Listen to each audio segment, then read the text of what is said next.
All right. Good evening, everybody. Thank you for coming. Um, Welcome to another session of Planescape Torment with myself, the Disorderly Tick, and my streaming partner, Motley Oleander. It's good to have everybody. Uh, Over to you, Oleander. Good afternoon, good evening, and good morning, everyone. I hope your week was wonderful. And if it's not been all that fantastic, let's hope we can make it a little bit better with a bit of Planescape Torment. Because if we gotta torment something, it will most certainly be the MC of the evening. Back to you, Tick. Thank you. All right, then. Before I get back to it, um, something that's been on my mind a lot regarding this game is it's always bugged me how I couldn't finish that quest for Porphyron to get his prayer beads. Probably because I picked up the prayer beads before I even knew that he wanted them, and then just accidentally dumped them off somewhere and lost track of where I dropped them. So something I was actually looking into just before I started the stream was I just wanted to enable the console to make a console command to basically just cheat back the prayer beads. It's not something I normally would do, but it was bugging me, so I just wanted to get that out of the way. Um, I actually I enabled the console, but it doesn't seem that the command to spawn the beads doesn't seem to be working. I don't know if it's the wrong command or what, but basically, it didn't seem to work. It's something I'll probably look more into at another time, but that is something that's been on my mind. But with that out of the way, I'll go ahead and start playing the game. Okay, that's interesting. It makes sense, honestly, because the beginning of the game is pretty chaotic. Yeah, like at the time I found the prayer beads was before I understood how to use the tab button to look for objects that you can interact with, like NPCs and such. So, like, it was before I understood a lot about how to actually play the game effectively. How may I help you? So, as a quick recap of last session, we went to the Civic Fest Hall, completed some quests for some of the NPCs there, and near the end of last session, we actually went back to the Smoldering Corpse Tavern because we found the command word for the Endless Decanter, and I used that in order to free Ignis from his binds, and now Ignis is my latest party member. And now, what I decided afterwards was to go back to the. Oh, hello, Nikki Nightmare. Welcome. Good to have you. But basically, at the end of last session, I decided to head back to the brothel of Slighting Intellectual Lust and see if I can also get Fall from Grace to join the party. Fall from Grace turns as you approach and smiles slightly. How may I help you? I had some other questions I wanted to ask you. Yes? Would you like to join me on my travels? Anna stiffens, then starts muttering under her breath. Who's to say she'll be coming with us? We don't need the likes of her, so's we don't. Bar that, fiendling! Moore clicks his teeth together. I'm all for the succubus coming with us. The powers know you're about as fun as passing a caltrop through your bowels. You'd best latch your bonebox skull, or I'll rattle you so hard that I'll be picking your teeth off the spire. Travel with you? Fall from Grace smiles slightly. He seems to be ignoring your companions. That's rather forward of you.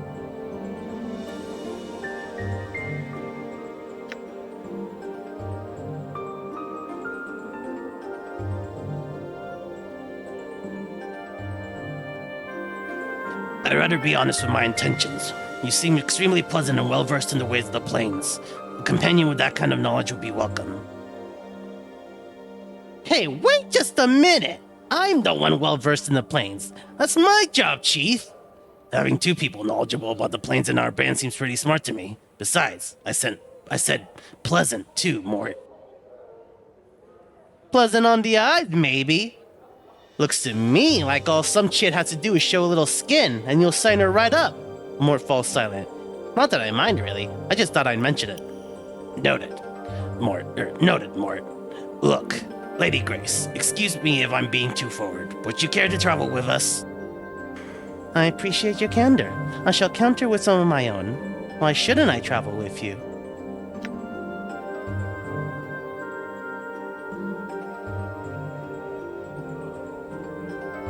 Or why should I travel with you? Let's see.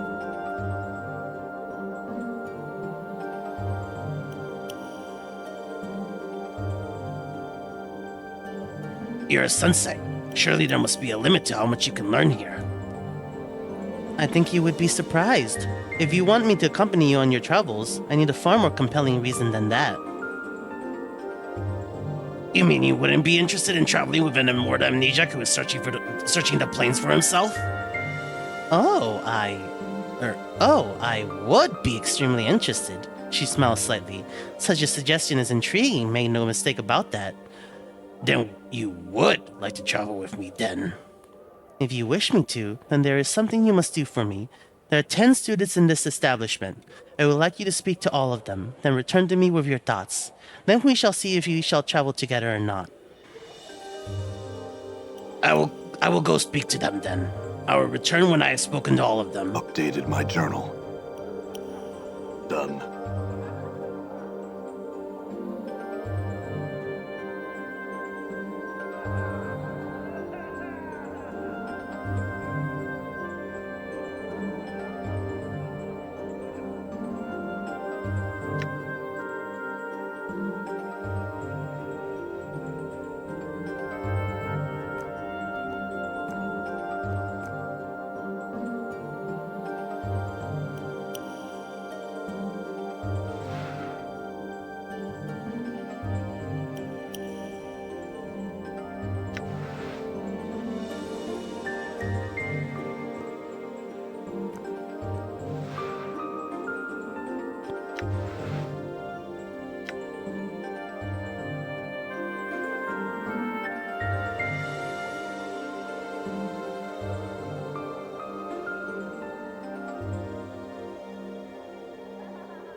Echo waves pleasantly to you as you approach her.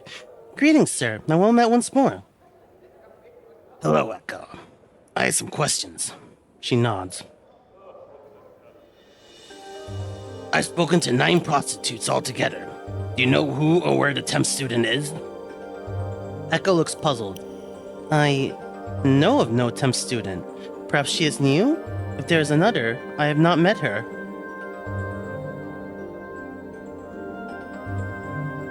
That's all I wish to know. Farewell.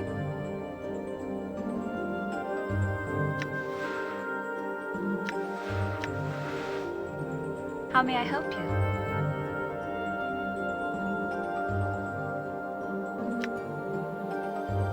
I spoke to 9 of the students, as you asked, but I could not find a temp. And you could not find a temp student? How curious.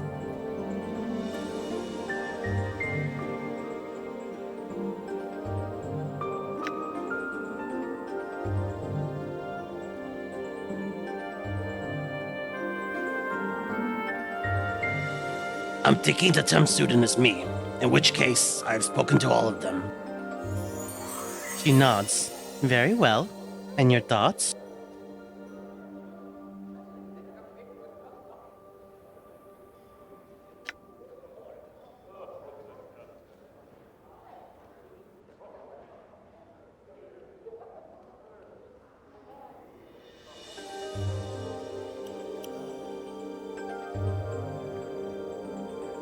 I have learned what it means to aspire to be a sensei, and that it is better to go in search of experience rather than have it come to you. Fall from Grace nods. Very well. I will travel with you if you still desire my company. I do. Oh, Mr. Tie and Mike, you'll be joining us. What do we need her for? You couldn't possibly understand. I wish she would fall from a great height. I might even bump her off myself. They must need plenty strength.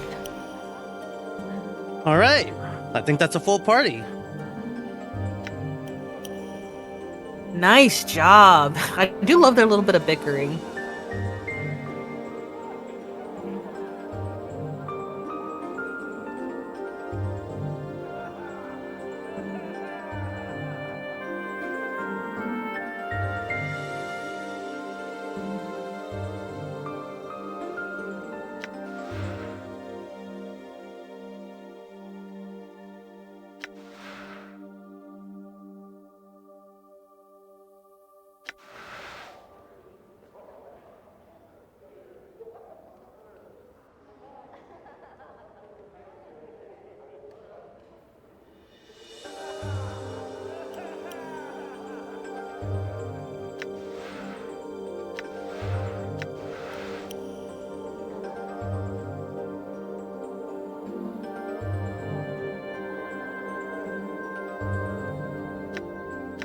What is our next target?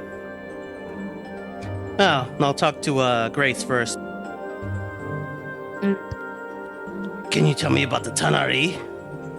The Tanari are fiends. Some call them demons.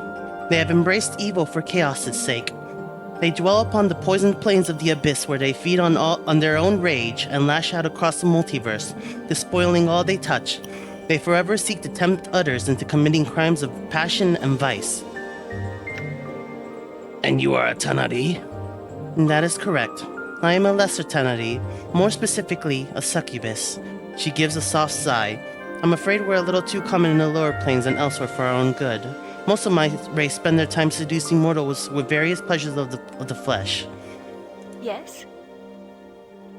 How did you come by the name Fall from Grace?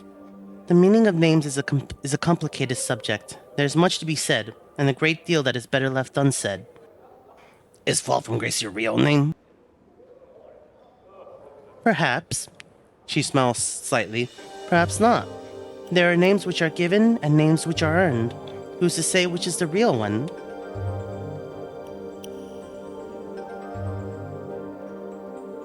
I think the name which is earned carries a greater weight. That may be so. Why do you think that? Because a name that is earned is not arbitrary. A name that is earned tells of what you've accomplished. Grace nods. Your point is well taken. So why are you called Fall from Grace? Would it matter? She smiles. It is an earned name. It matters to me. I would like to know how you came to be called that. I have fallen from my people.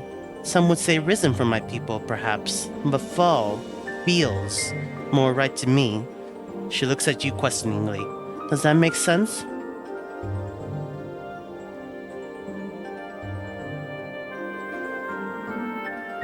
Yes, it does. After all, fall carries with it an underlying sense of loss.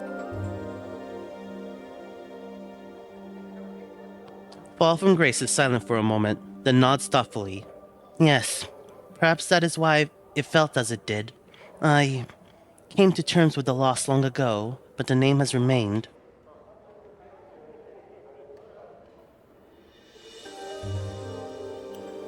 Are you sure you've come to terms with it?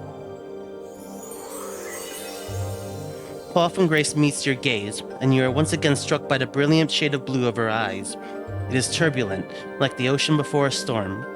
I had thought so. Yet, in speaking to you, you have caused me to realize some things, she smiles. You have my thanks.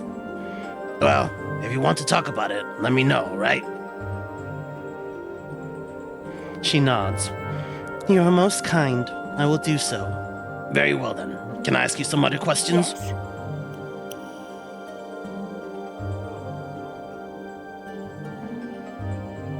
Do you ever use weapons? No.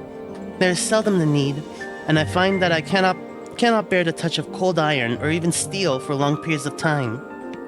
In any event, I have a number of natural defenses that tend to discourage attackers, such as... Updated my journal. The kiss of a succubus is lethal to mortals, though they rarely realize the danger until their death is almost upon them. Fall from Grace sighs. I can resort to it when the need arises. I have some other questions.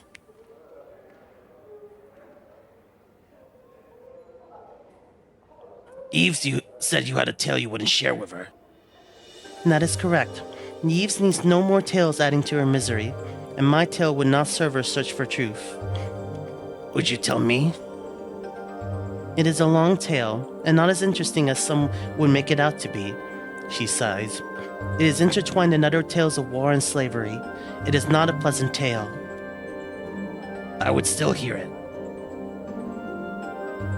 Very well. No, my past is not a long one, at least by Tanari standards. I do not know if you are familiar with the Tanari, but we are a race of the Abyss, a staggered series of planes filled with chaos and evil hearts.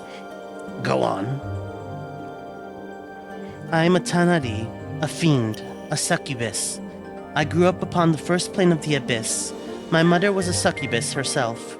As I'm sure you are aware, succubi tempt mortals to bring their souls to the Abyss. My mother was among the finest, seducing countless mortal men to their eternal damnation. She now dwells in the Abyss, selling her children into slavery. Your mother sold you into slavery? Yes, she sold me to the Batezu, the blood enemies of the Tanari. I think she rather expected that they would kill me. Despite her knowledge of other subjects, she knows little of their culture and the delight they take in tormenting others. How did you escape? The Batezu are a proud species. The thought of Tanari could best them at anything was intolerable to them. So I challenged one of the proudest of the pit fiends to a contest of improvisation, and my Tanari nature afforded me an advantage. You see, the Tanari are creatures of chaos, wild and unpredictable. The Batezu are more cunning, with orderly hearts. They understand improvisation, but they are not its best practitioners. And thus, I won my freedom, and my path brought me to Sigil. I see. I had some other questions.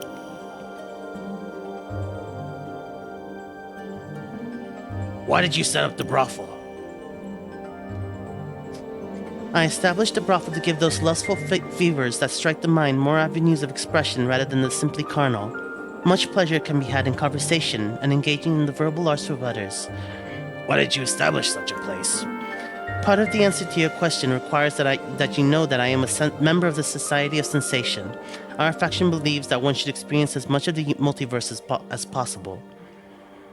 And that is why you established the brothel? The brothel is intended to slake the lusts of even the hardened intellectual.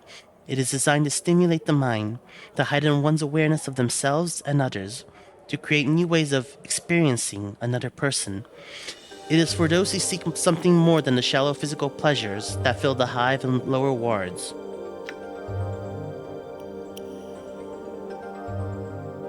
Can I ask you some other questions? Have you ever heard of a night hag named Ravel? I am familiar with the name. Fall from Grace pauses and thinks for a moment.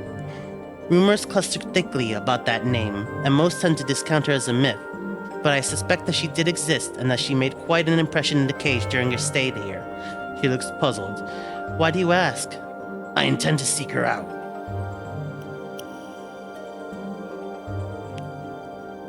Grace raises an eyebrow. Truly? I find myself compelled to ask why. I need information that she has. Is this information available from no one else? I suspect that only Ravel possesses the knowledge I need. Updated my journal. Grace rests her hand lightly on your arm. Consider this. If Ravel does indeed exist, then she is extremely powerful and cunning. If a fraction of the stories of her activities are true, then she is a creature that has discovered new meanings of evil. To search for her is not a quest to be undertaken lightly. I realize that. Well, I have never met a myth. This should be quite the outing, she smiles. Don't you ever try doing anything boring? I try not to. Do you know anything else about Ravel? She was said to be one of the hags of the Grey Waste, and that she was believed to possess powers and a cunning far beyond those of her sisters. She came to Sigil long ago, and in addition to the evil she committed during her stay, rumor has it that her actions threatened the cage itself. Now she primarily exists only as fiction, a figure in children's stories. Grace pauses. I imagine the Lady of Pain dealt with her as all threats to Sigil are dealt with. Updated my journal. Ravel was most likely sent to a maze, one of the lady's prisons. Mazes? What are those? Updated my journal. Grace places her hands together, thumbs and fingers touching, forming a rough circle. The lady is said to have the power to take pieces of sigil. You watch in surprise as a ghostly image of Grace's little finger pulls itself from the hand and floats into the air, curling into a small circle, and make a maze. Go on. The small ghostly circle floats in the air, then begins slowly rotating. The piece of sigil she takes holds the prisoner. There is no escaping being mazed. It can happen at any time while walking down the street, through a door. She claps her hands. And then, you are somewhere else. Inside the ghostly circle, you can suddenly see a flicker of movement, like someone walking inside. Go on. Grace continues, the tiny ghost maze reflected in her eyes. It is said there is a portal that leads out of each maze, but they are difficult to find. Perhaps they are left in to give the prisoner hope. Perhaps they are left in to torture the prisoner. The ghostly maze dissolves. Perhaps it is both. I see. Can you tell me more about this plane that Ravel is from? The Grey Waste? A blighted plane that lies effectively between Bator and the Abyss. It is frequently a battleground in the Blood War.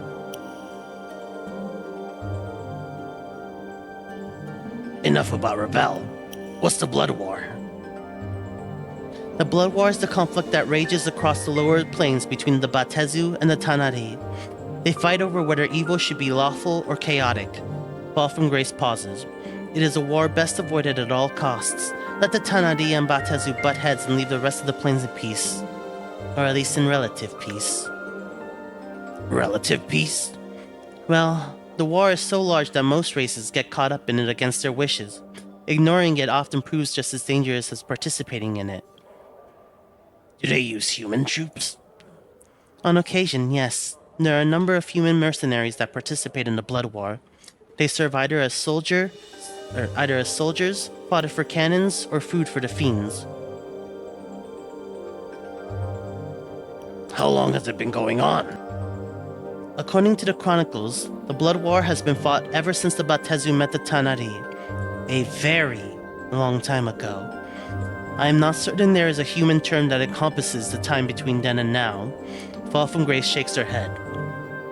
I'm afraid that neither the Batezu nor the Tanari have ever really taken to the other. Did you serve in it? No, my mother did. Succubi generally tempt mortals to bring their spirits to the Abyss to create more Tanari to die in the Blood War. I had some other questions, not related to the Blood War.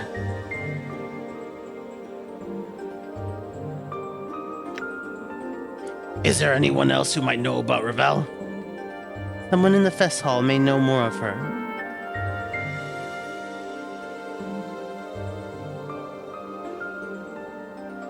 Yes?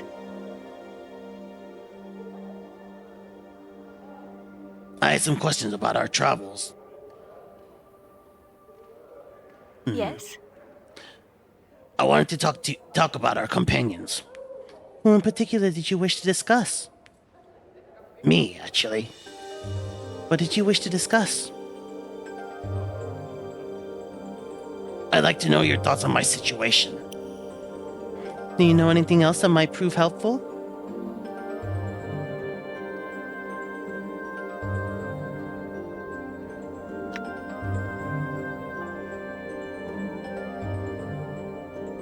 Well, shadows keep coming to kill me, but I have a feeling they're following me, but I don't know why. Shadows? Fall from Grace is silent for a moment. Shadows are shades of the dead. They do not tend to hunt. They tend to lie in wait for victims. Curious. I'd like to know any other thoughts you have on my situation. Well, I think there's someone out to murder me. So I built a tomb trap to try and kill them. According to an inscription in the tomb, he's been coming after me for, well, as long as my incarnations can remember, it seems. Then, whoever the killer is, he's lived a very long time to have pursued you so long. She taps her chin for a moment. Could the killer be immortal as well? Possibly. I'd like to know any other thoughts you have on my situation. Yes?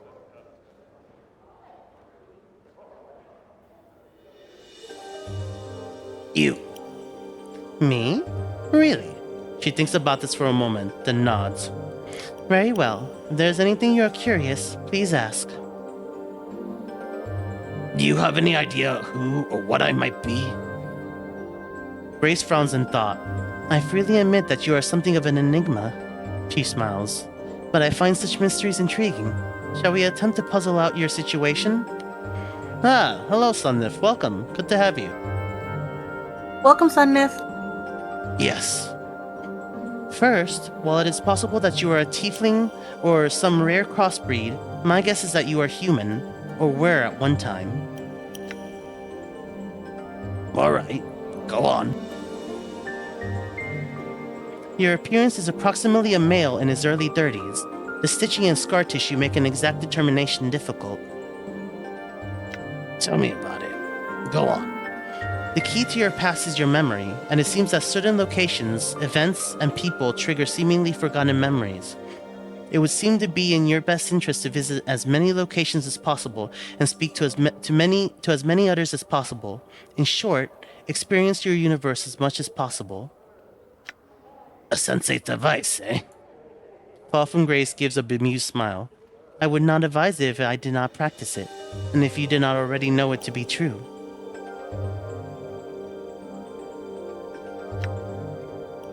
Yes? Mort. Mort is most peculiar. I have seen a great deal in my life, but nothing quite like him. He behaves somewhat like a mimir.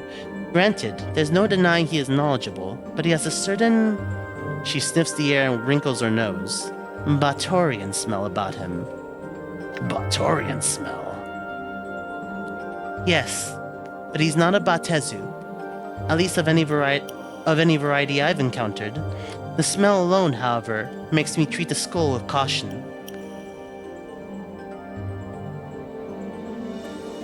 What were you saying about a mimir before? Mimirs are encyclopedias of knowledge. The owner may ask them questions, and if they possess the knowledge, they will inform the user of what it knows. And Mort is a mimir? I don't believe so. Mort lacks the silvery metal that mimirs customarily have, and he seems to have an attitude of his own. Such qualities are not present in conventional mimirs. Grace shrugs slightly. He may be one, but he's unlike any I've ever encountered.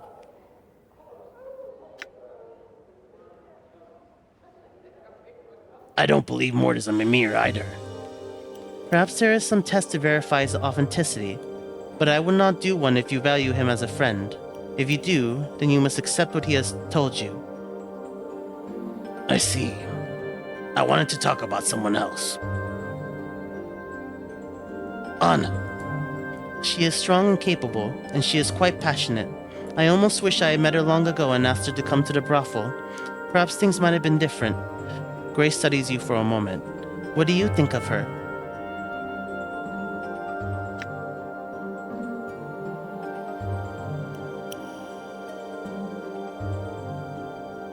I think she doesn't care for you very much. I would agree, Grace smiles. But I shall not let you dodge my questions so easily. What do you think of her?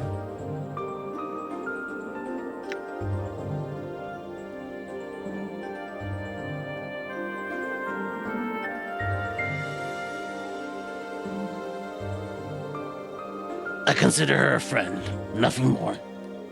Very well. I wanted to ask you about someone else. Dakon. Dakon? Grace raises an eyebrow. He's most uncommon for a Gif Sarai. Really? In what way? Well, he obeys you. That alone will mark him as a pariah among his people. His entire race were once slaves, and even the reminder of servitude to them is distasteful. Yes, he made a promise to me long ago to serve me until I died. It was after I saved his life, and he did not know that I was immortal. Truly? As a Gif Sarai? He must be suffering indeed. How did you save his life? After he fell from Shrocket Lore, one of my previous incarnations came to him as he lay dying in limbo and gave him the unbroken circle of Zerfamon, that religious text he has. If I may ask, do you know why the incarnation saved his life? I don't know. His motives are a mystery to me. Is there anything else you can tell me about Dakon? Dakon approaches everything in an orderly fashion. Again, most curious for a Gif Sarai. They tend to be unpredictable. They follow their impulses rather than plan. Anything else? He seems a most pious Gif Sarai and a steadfast ally. That he is. I wanted to talk about someone else. Ignis. You would be wise to travel with him no longer. He is insane, and he has proven capable of great acts of destruction. As I understand it, he was transformed into a conduit to the elemental plane of fire.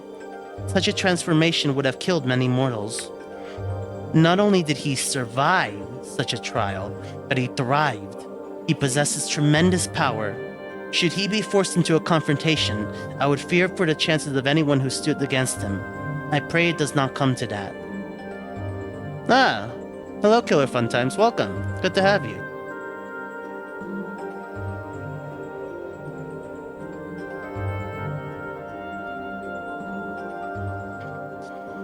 If Ignis is so powerful, why doesn't he just attack everything he sees? Why doesn't he even travel with us? I do not know, but I do not think it is because he likes our company. In fact, I think he considers all of us irrelevant except for you. Me? Why me? Again, I do not know. Still, haven't you noticed that when you ask him to do something, he obeys? Without question. Were I to make the same request, the last thing I would receive would be his compliance. I have some other questions. Yes?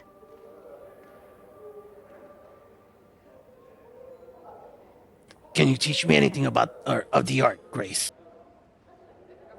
Fall from Grace shakes her head slightly. No, I do not believe so. The art and the disciplines I practice are different. How do you mean? My powers, as you see...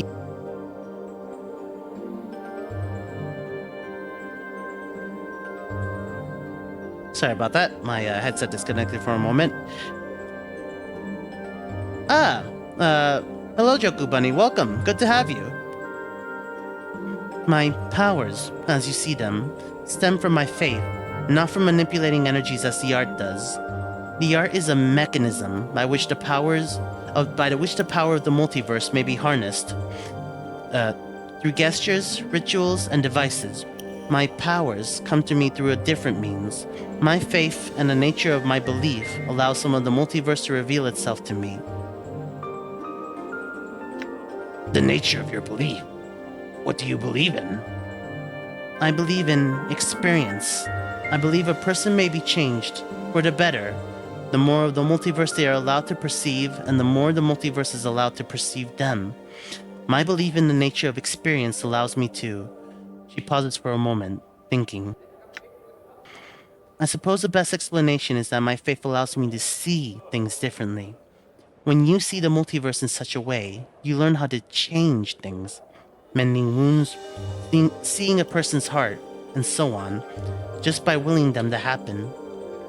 But those changes you make seem a lot like spells. How do you learn to do those things? Do you have a spell book? No. My spells, as you call them, they come to me after I have rested and centered myself. When I sleep and awaken, I can focus myself once more. The amount of faith required to change the multiverse around me can be quite taxing on the psyche, I'm afraid. Just being able to see how to change things is not enough. You must have the strength to make the change happen and last. Do you believe in experience because of what happened to you with the Batezu? Paul from Grace nods. I have thought long upon that, and I believe so, yes. She looks at you questioningly. I think it is because I am content with what I have become, and I do not think it would have been possible without experiencing the multiverse as I did.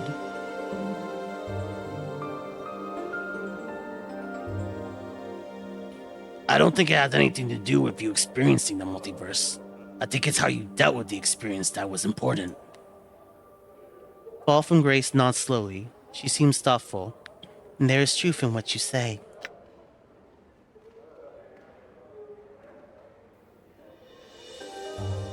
I think there would have been many others who, when subjected to the experiences you were, would have crumbled. You learned from it, and you became stronger. It shows great strength of will and character. Fall from Grace is looking at you silently. And I admire that about you. Not only the strength, but the ability to see such horrors as a way of becoming a better person takes a strength few possess. Fall from Grace smiles, then nods. I thank you. Your words are insightful and kind, but I fear that my strength of character is not as strong as it would seem. Yet I try to treat each experience as a new opportunity for learning. A good approach. Can I ask you some other questions? Yes. Never mind. Let's move on.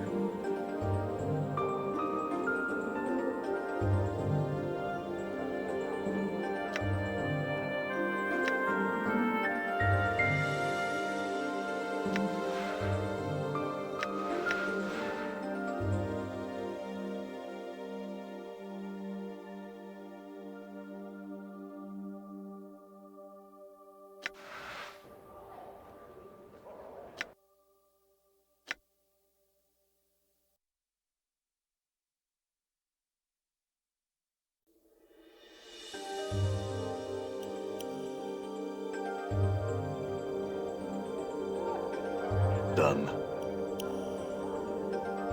Okay, that's done. Let's see. Let me check the journal. That was a very insightful conversation. Yeah.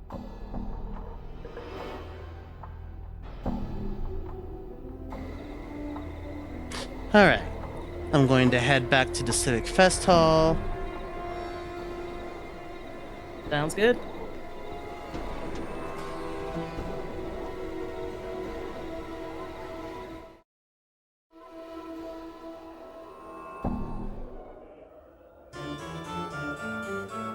Done.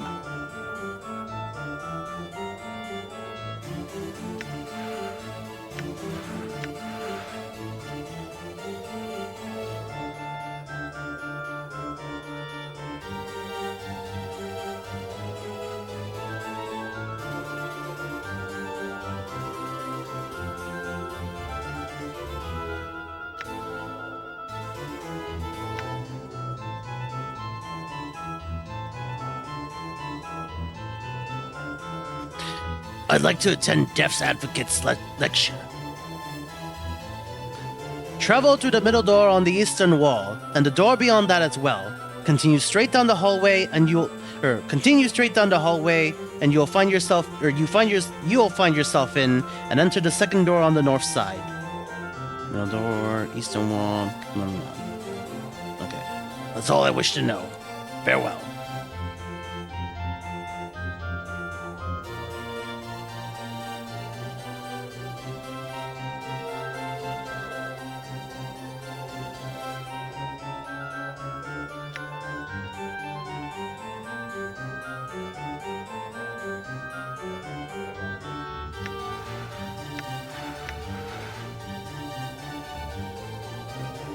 Death's Advocate. Sigillians, welcome! Please take your seats and listen to the darks of which I speak. Darks? Give me a break. We're really not going to listen to this rattletrap, are we? Come on, let's go find some sensei chits that have never had the pleasure sensation of tasting the fiery passion of a skull's lips. He waggles eyebrows in anticipation. Quiet down, Mort. We're staying. Well, at least. He begins speaking with a somber tone. Death. It is what awaits you at the end of life's journey. He coughs slightly, then raises his eyebrows dramatically, waving his hands at the same time. Death is not an end, but a beginning. Mort whispers. Beginning of more suffering. Nod to Mort quietly. For when you die, you shall not cease to exist. No! Far from it! The outer planes shall welcome you to their breasts. There, a new life, one such as you have never known, awaits you there. Mort whispers, that's for sure. Nod to Mort quietly. You shall cast away the tattered cloak of this life and become one of the faithful, a petitioner. As a petitioner on this outer plane, your life's journey shall truly begin. Keep listening. If you have been a goodly sort of gentleman, steadfast in charity and goodwill towards your fellow bloods, perhaps the light-blanketed slopes of Mount Celestia shall house you when you die. Your spirit shall pass on to this place, dwelling as a petitioner in the beauty of golden mornings, soft sunlight that caresses. He sighs dreamily. Mort whispers, an eternal boredom. Ignore Mort. Keep listening. Perhaps you lived your life to betray others and get ahead, giving lies instead of truths, backstabbing others, all to accomplish your own goals. Cold, blood-red carceri, the plane where all turncoats fall when they pass on, shall be the cage that imprisons you. As a petitioner on this plane, you shall live a life of treachery and treacheries, of lies and lying, knowing a life without trust. Mort whispers, looks like we know where we both are going to end up when we die. Ignore Mort. Keep listening. He hunches over. His eyes start back and forth. And perhaps you have lived a life of bloodthirsty evil, contemptuous of your fellow man, laying others low and doing as you please without a care for who or what you hurt. Keep listening. Then it is perhaps one of the lower planes, Bator, or the chaotic swirling layers of the abyss, that shall welcome you. Evil to the core are the spirits that come to this plane, and most are doomed to mindless cruelty and suffering or servitude in the dreaded, he whispers dramatically, Blood War. Mort whispers, and that if you're lucky. Ignore Mort. Keep listening. No matter where you go, know this. You shall be embarking on a new life. A new life, my Sigillians. Mort whispers, and that's supposed to be an incentive? We get to do this all again? Gee, I can't wait to be a floating skull all over again. Whee! Pike him. What a tard. Spoken just like someone who hasn't died before, huh? Nod to Mort quietly. You shall be able to start anew without the burden of memory of your past life. Your sole goal, if you will, he smiles at his own humor, is to merge with this new plane that you are on, becoming one with the ideals and the very substance of the plane itself. Keep listening. You shall be one of the inhabitants, the petitioners on this plane, or, ideally, one of the building blocks upon which the plane is built. It is the goal of all petitioners. To accomplish this goal, he claps his hands together for emphasis, must clap, hold, clap, to clap, your clap, ideals. Mort whispers, oh, this is one big steaming load. Ignore Mort, keep listening.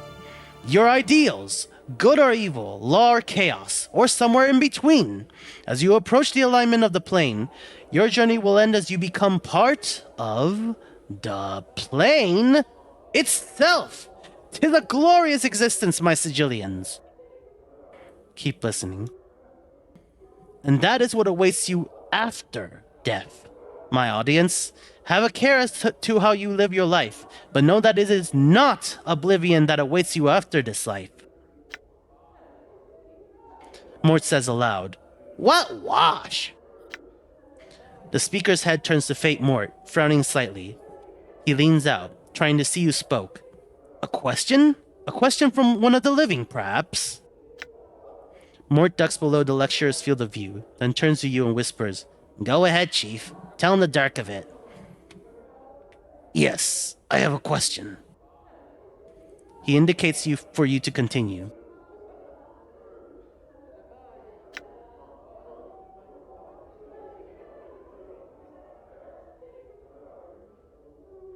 Can a petitioner die? He looks slightly uncomfortable at this. Well, yes. How? He looks a little more uncomfortable. Well, through any of the more normal means, really.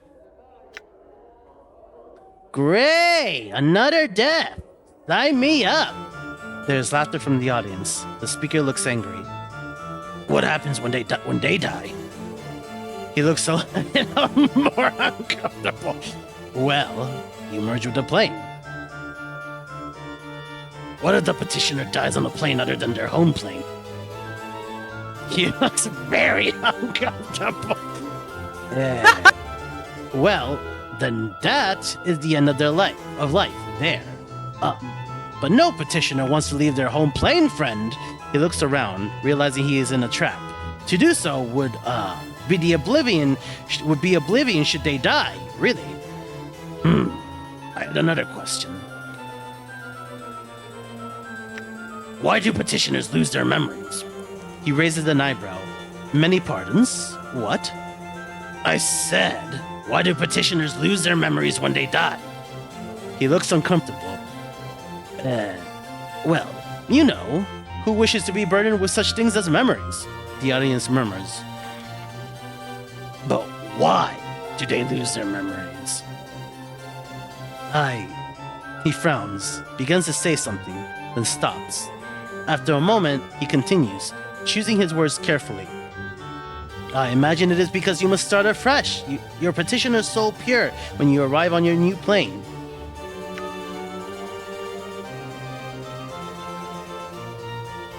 And why should you have to do that when all your life experience have determined what plane you end up on? He looks very uncomfortable. Well, He pauses. I don't know. That's no answer. He becomes slightly angry. Do you have a better answer, my friend? Perhaps one you can share? The audience turns to face you. No, I don't. He says angrily. Then it's simple enough. Don't die, friend. The audience chuckles. I had another question.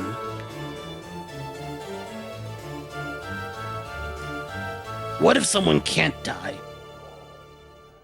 He laughs. Nonsense! Everyone dies, friend. Even gods die. But suppose that someone can't die. Well then, based on what I've said, he would never reach the outer planes and never become a petitioner. I had another question. Explain alignment to me.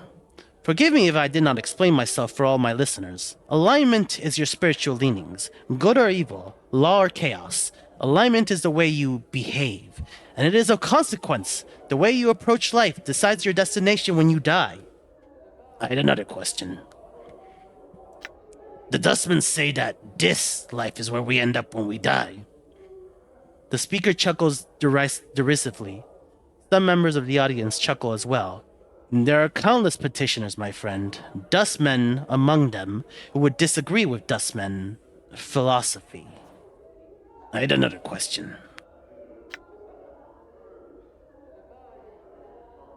Tell me about the Blood War. Have you not heard of this, so clueless one? The war between the Batezu and Tanari? I do not have the centuries it would take to describe this conflict. Seek out another, for that is not what this lecture is about. I wanted to ask about one of the planes you mentioned. Oh? Which? The Abyss. A plane of over 600 layers of festering chaos and evil. Home to the fiendish Tanari. He gestures dramatically. But you should seek out someone more knowledgeable on the planes than I.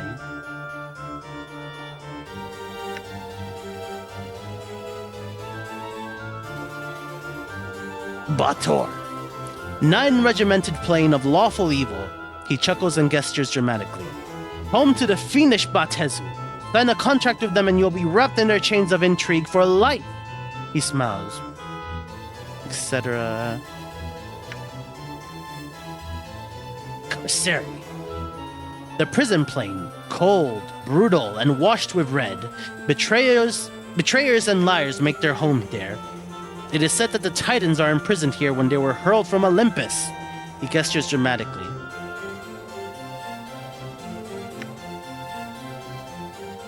Mount Celestia. Mount Celestia, a plane of eternal good and faith. He clasps his hands together in prayer. Where devas fly the skies, archons rule with honor and nobility. The very model of goodness. He smiles.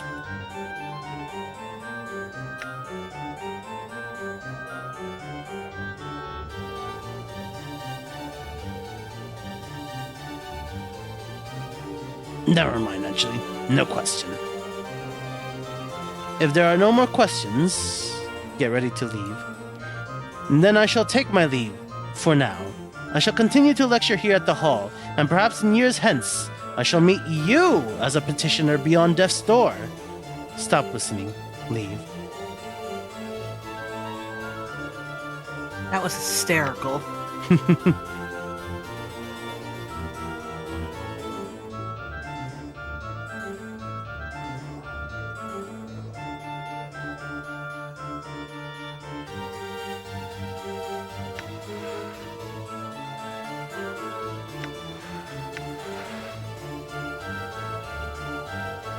Three planes aligned.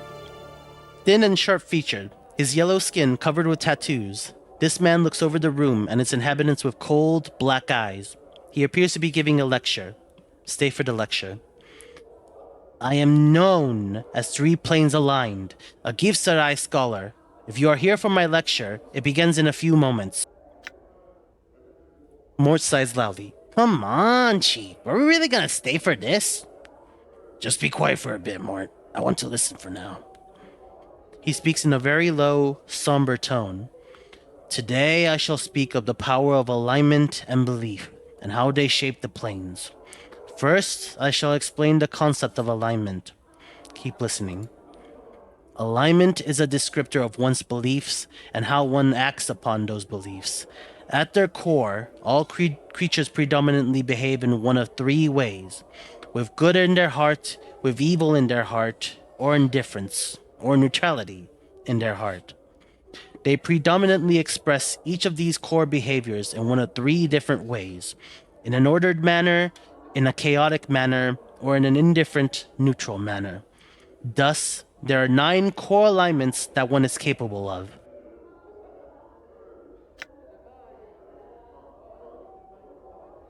Keep listening.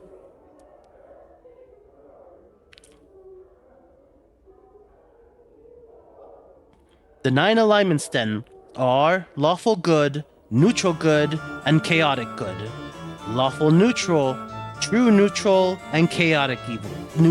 Chaotic neutral. And lawful evil, neutral evil, and chaotic evil. Now, I shall speak of the power of alignment and the beliefs it engenders, or how from them the very deities gain strength, and how belief can physically affect one's environments. Keep listening.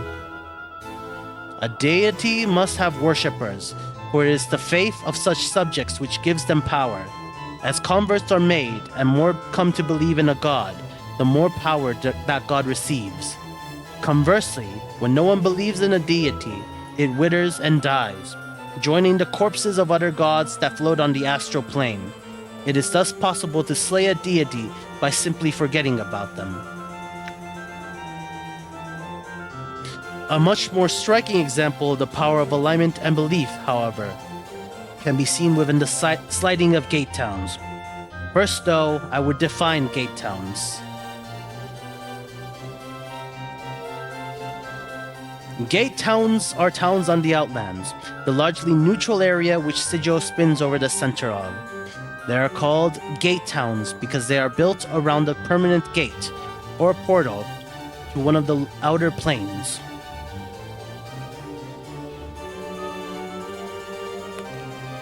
Each of these outer planes has its own alignment. The Abyss is chaotic and evil. Bator is lawful and evil. Mechanus is lawful neutral. Mount Celestia is lawful and good. The Outlands, again, are true neutral, leaning to neither law or chaos. Sliding occurs when there is a high concentration of belief in an area of differing belief. When this occurs, the area itself will move or slide to a plane that matches the new belief. Now, The gate towns usually have a strong belief that matches the outer plane beyond the portal, but the belief is not yet strong enough for the town to slide from the outlands and into the outer plane. For example, the town of Ribcage borders the portal to the lawful evil plane of Bator. As expected, the residents of Ribcage are largely lawful evil residents, but the entire town's alignment and beliefs are not strong enough so that Ribcage will slide into Bator. For example, Ribcage might one day see the sudden rise of a lawful evil order of clerics, promoting their dark beliefs and converting many citizens to the worship of their lawful evil god. Were this to occur, there would be a good chance that the town would slide off the neutral outlands, becoming part of the lawful evil plane of Bator. Whole layers of planes may move this way. Thus, many wars are wars of belief and faith by necessity. They are the tools by which territory is obtained and held. This, then, is the power of alignment and belief to shape the planes. This session has ended. May belief guide your actions and shape the planes to your will. Farewell, all of you. Leave.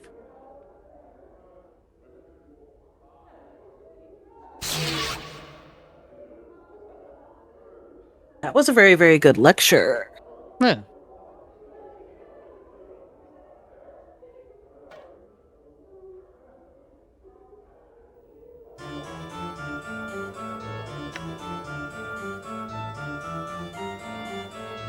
I'd like to attend Gaius the Crooked's lecture. Travel to the southernmost door on the eastern wall. That's all I wish to know. Farewell.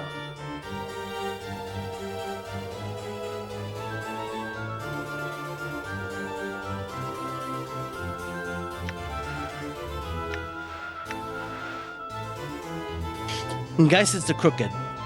This squat, hunched old man still has the broad shoulders and scarred, calloused hands of a worker or warrior. An aura of weary despair seems to hang about him.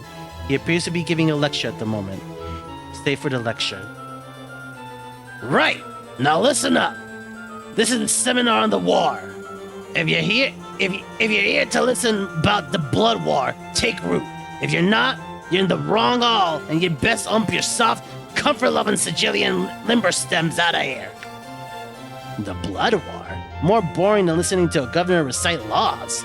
Let's find some young senseis who need to be indoctrinated in the ways of passion. He waggles eyebrows in anticipation. No more. I want to hear this. The man suddenly throws a dark eye over the audience, as if looking for something. And further, if you're Tenari or Batezu, ump your scaly eyes out the door. I's not letting your ordinary bastards bend an ear to this and then listen to your barmy arguments. Keep listening. Cause this is no discussion on who's right. Behind you, you hear the sounds of something large leaving the lecture hall. It just tells the blood war from the human point of view. It's not promoting one side or another, because they both think in different ways. Listening. The speaker becomes somber. So, what's left of year wanting to listen to some blood war stories, tales about the war. Air to air, the horror of it all, no doubt. The floating fortresses wove and weaved of human skin. The plains-wide battlegrounds the blood war be fought on. He bares his yellow teeth. Tales of fiends locking fangs with other fiends. Grass! Nah! His snarl fades, and he looks suddenly bored. Well, let me peel back your lids and crack your bone boxes. 'Tis all a steaming heap of barmy nonsense to be dwelling on that forge dung. He spits in derision, rolling his eyes wildly. I'll tell you this, though. You can't imagine the scale the blood war is fought on. Nothing you've seen, heard, or participated in. Nothing compares. Time, numbers of legions, sheer bloodshed. Nothing compares, Burks. To try and imagine it, forget it. My advice? Simple. Stay away from the big bloody mess altogether. The only thing you need to know is this. Fiends are killing fiends. Batezu are slaughtering Tanari. Tanari are butchering Batezu. Right now. He spits again. Neither's winning. Don't think either can win. Biggest stalemate this side of eternity. Thank the powers. That's it. He shrugs. That's it. I'll be answering any question you got for me now. Ask a question. What's your question, Cutter?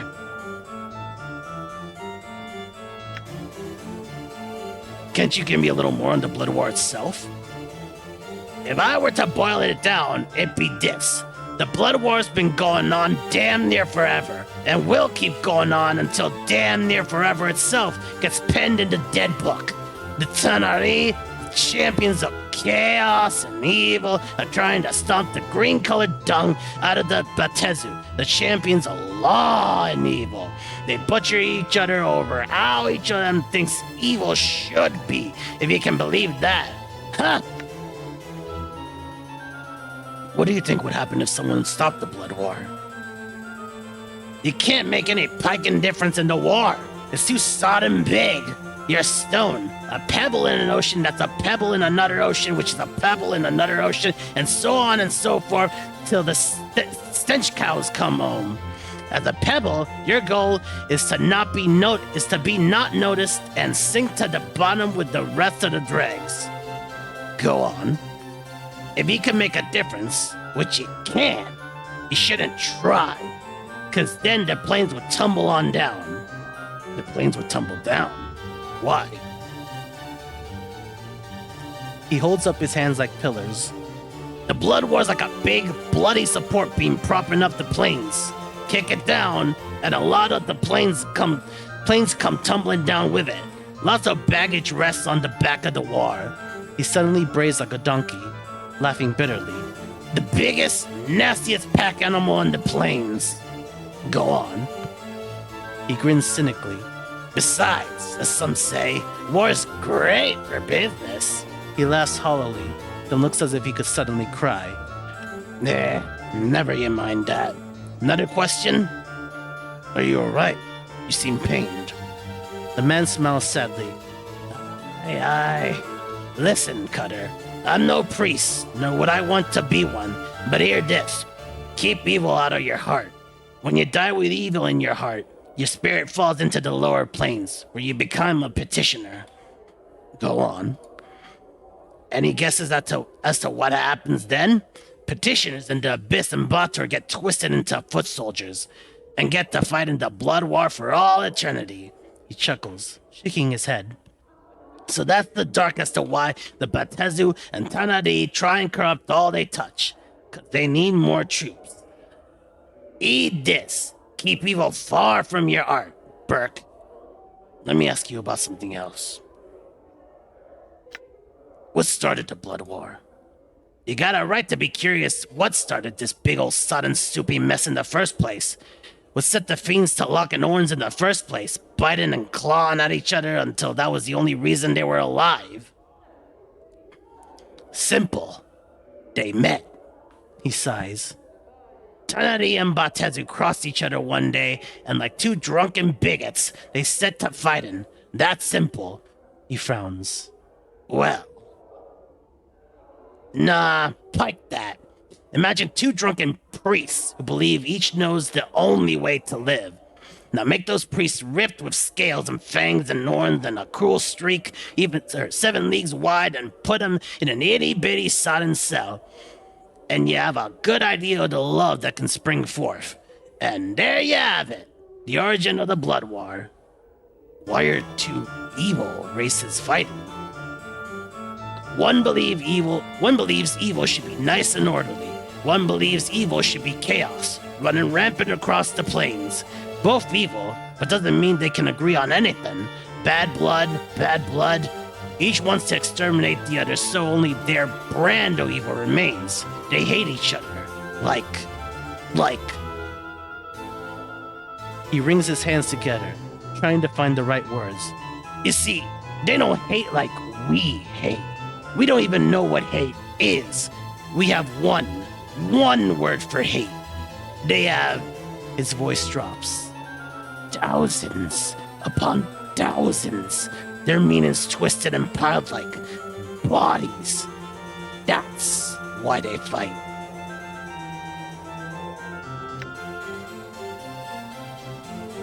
How does one get hired into the Blood War? You know, every once in a when some letter-headed Burke comes around asking about a job in the Blood War. They want some chink. They want a quick stint and then to get along with their lives. Mayhaps I was one of these letterheads. Mayhaps I was a sellsword and heard there was a little chink to be made in the war. Got me interested. Go on. Taught me a lesson, it did.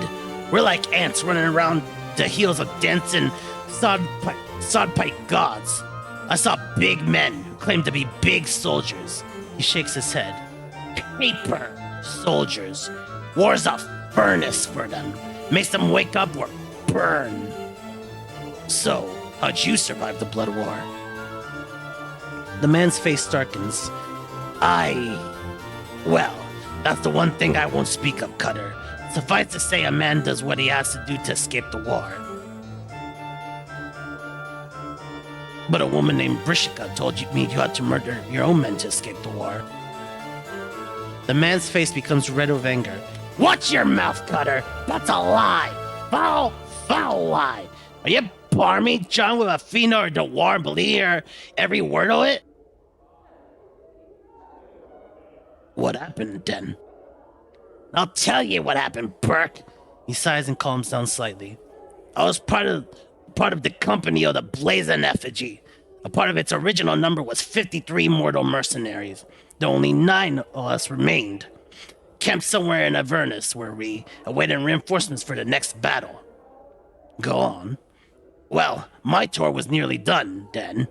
In fact, I was to leave after that battle. The trouble was, had I died there, I would have been theirs forever. Too much blackness, too much evil in my heart. I would have ended up a petitioner in Bator, an eternal soldier in the war. He shudders at the thought. What happened? Me and 2 other lads fled like dogs, that's what happened. We scurried across the plain for a handful of days before we came to this great pillar of living heads. An awful sight it was. They jabbered and hissed at us, calling for us to come closer. That night I stole away from the others and went to talk to the pillar. And Geisis shuts his eyes and rubs at his temples. I asked this pillar how I might be free, how I might escape Bator, and it told me in exchange for the 2 of my brothers. He's quiet for a moment, biting on his knuckles as if fighting back tears. To me, at the time, 'twas just math. That's a terrible choice to be forced to make. He nods. Not sure if I'll forgive myself. Now I'm just a soldier who's looking for a place to die, trying to erase the stain of evil, cleanse my inner Geises before I die and return to the Blood War. I lecture it to keep people away from it all, to prevent them from ever having to make a choice like that.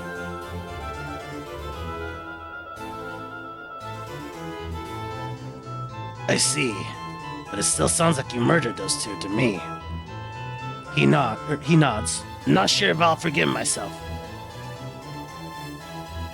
Now I'm just a soldier who's looking for a place to die. Etc., etc.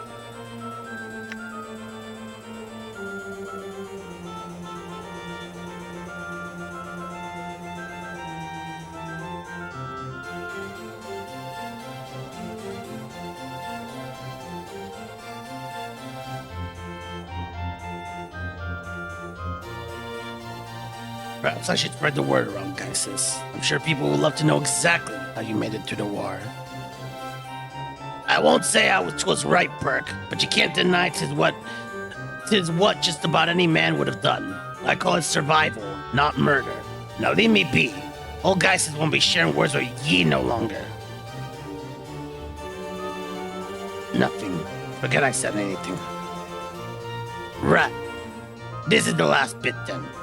Some of ye are senseis, so I got one thing to say to ye. Don't sign up to see what what the Pike and Blood War is about. Don't be a barmy idiot. Use a sensory stone if you gots to know, but stay the hells away from anything to do with the Blood War for real. Tis just not worth it, tis. For a moment, a look of great pain crosses the man's face. It looks as if he is going to weep. Not worth it at all. That's the end of this session, so farewell.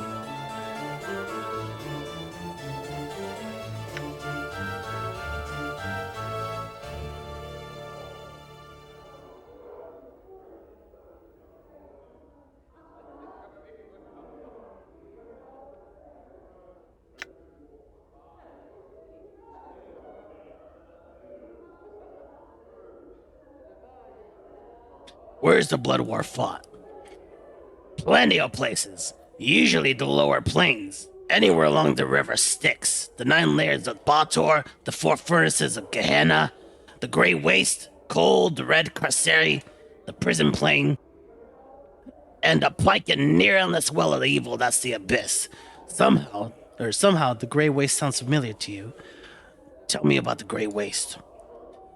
Also called the Glooms. He shrugs and shivers as if by reflex. Gray in every sense of the word. Colors burn your eyes there. They shout, are too loud, and your dreams are pulled to the surface and poured underground, lost forever. Only the night hags ruled there, the gray ladies of the waste.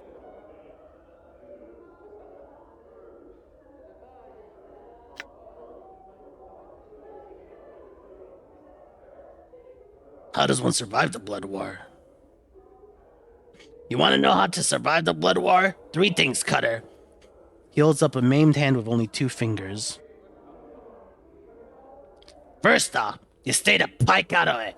Secondly, keep yourself the piking out of it. And lastly, you stay the bloody, piking, sawed pike out of it. If any part of the war rolls your way, let your imagination give your ball a kick and run as far and as fast as you can. If you can't run, then lie really still and pray it passes you by. He pauses for a moment. There is no place it don't touch, and there's almost nowhere you can run to get away from it. So, if there's nowhere to run, why aren't there fiends fighting in Sigil? Ah, now, Cutter, look. They have fought here. A few times. Sometimes you get a little spillover from the Blood War. Our Lady of Pain, bless her steel-ridden heart, puts out the fires. Some of the time, he sneers. There's been times, some horrifying drizzle on yourself you're so sodden scared times, when they've smashed and burnt and clawed their way through whole sudden city blocks. And Sigil before she decides to clean house. He clucks his tongue and winks cynically. Excuse me a moment. Yeah, I'll definitely get a drink of water.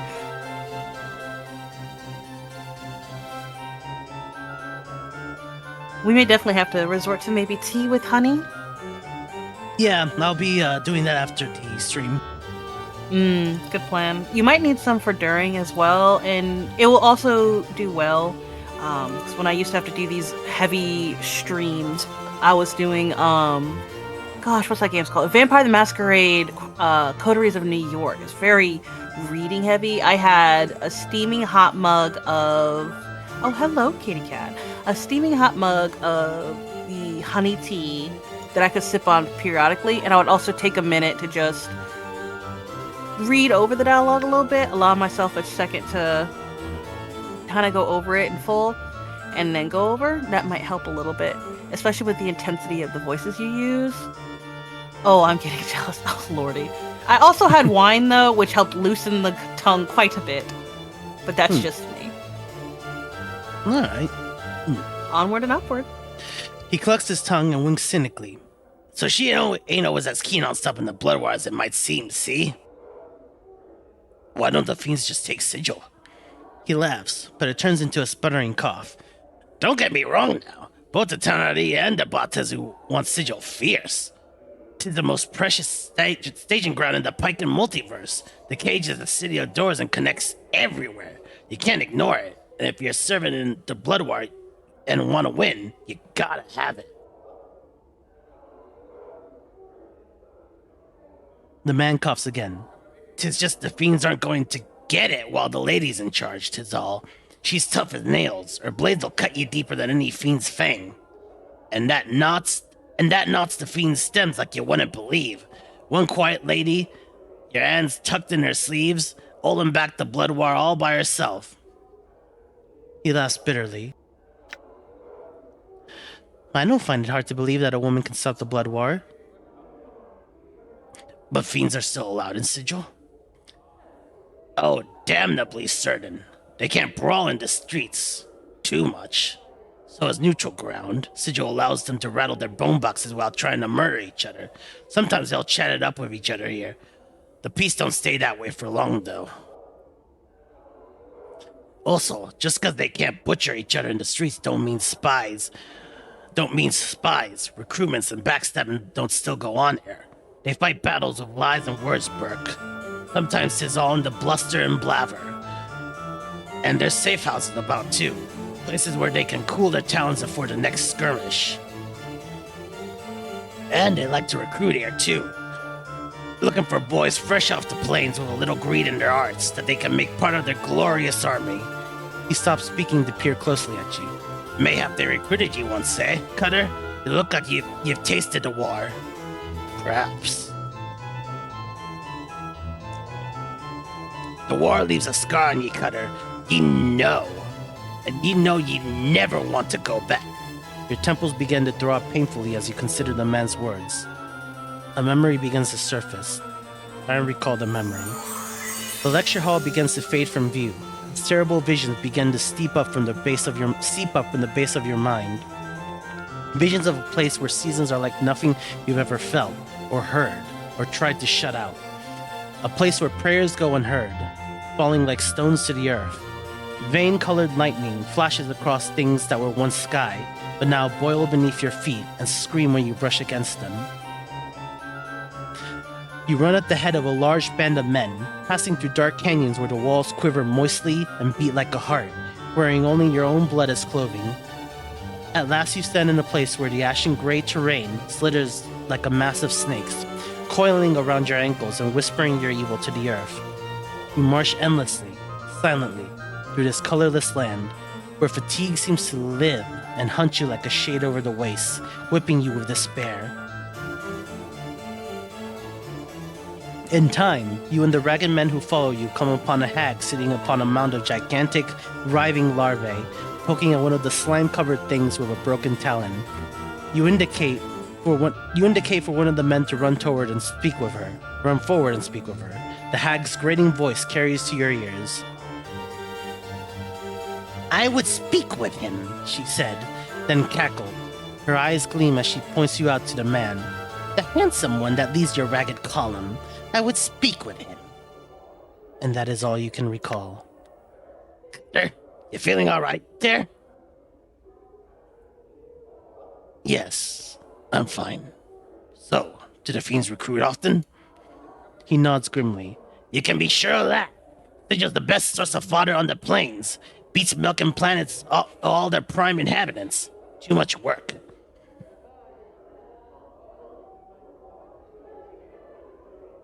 "So, any more advice on surviving the war?" Any more advice on surviving the war? Aye, whatever you does, don't talk about the blood war of any fiend, or any Deva or Archon for that matter. Just don't talk about it, period, because they never know who in the hells you're really chatting with. And all of them get mighty touchy when you bring up the war. It's their reason for living. Anything else? He nods. Don't go through any portal unless you're piking sure you know where it goes. Maybe you haven't heard tales of clueless planewalkers stepping through a portal and ended up smack dab in the middle of a blood war skirmish. Know why you haven't heard of them? Because those sods are dead, dead, dead. Anything else? And whatever you does, never sign on for a tour duty, no matter how much jink they flash in your mug.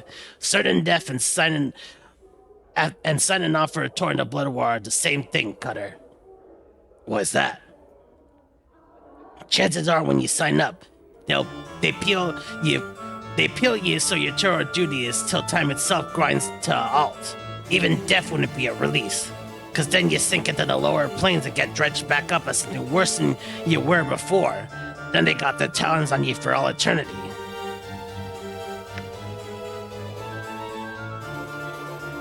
How would you get out of a tour contract? Unless they don't want you, you don't have much chance. I never heard of it being done with mean-spirited recruits. Or somebody they really wanted to keep their talons on. Outwitting a Tanadi is risky, but can be done. The Batezu are much more dangerous with their contracts. You sign one of those, you're damned for life. They might try a little garnish, try and daub them, and they might let you make a run for it. But where would you go? There's so many L's. And dying in the blood war would be an especially bad thing. If you are evil, sure. If you're good, you go to another plane to spend your afterlife. But you'd still be a debtor. Now for me, I still got a lot of evil to wash from my soul. So if I died in the lower planes, they would have had me lock, stock, and barrel.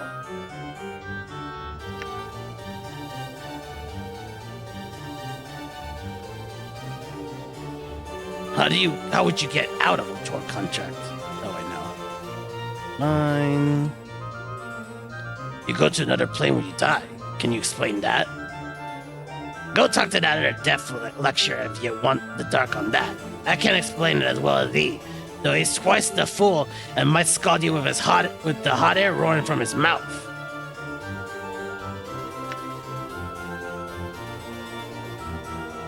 Describe the Tanadi.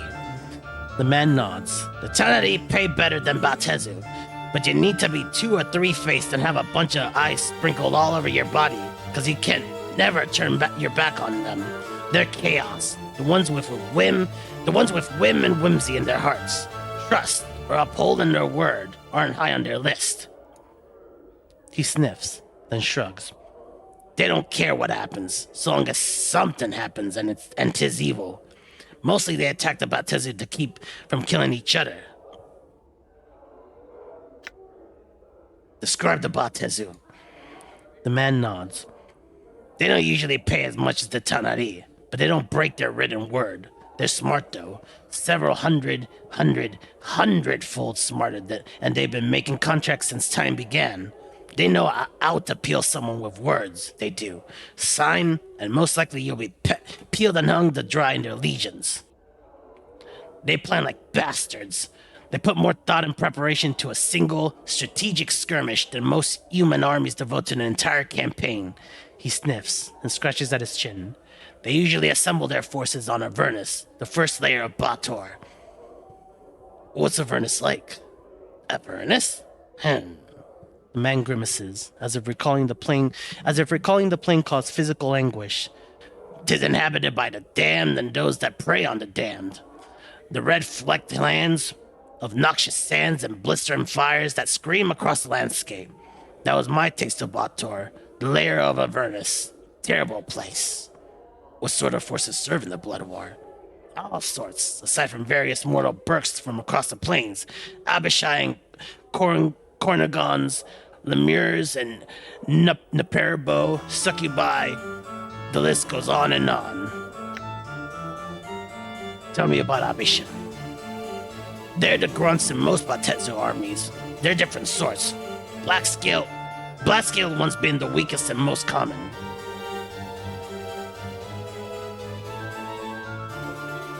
Tell me about Cornagons. Cornagons are dead.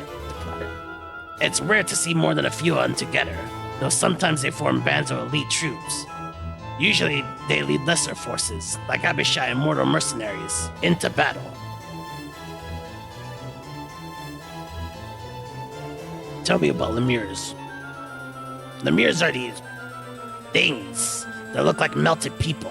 Annoying little sods that regenerate, even as you're killing them. They're oblivious to danger or pain, and so will never run away from a fight. Mostly geared for dying on the front lines and not much else. Tell me about Naperabo. Fat little placards that have these tiny heads. Deaf, dumb, and blind. They exist to die on the front line. Hard to kill, too. Even the most wee bit of them will grow back till a whole one, if you let it. Welcome, Charlie. Ah, hello, Charlie. Welcome. Good to have you. Tell me about succubi.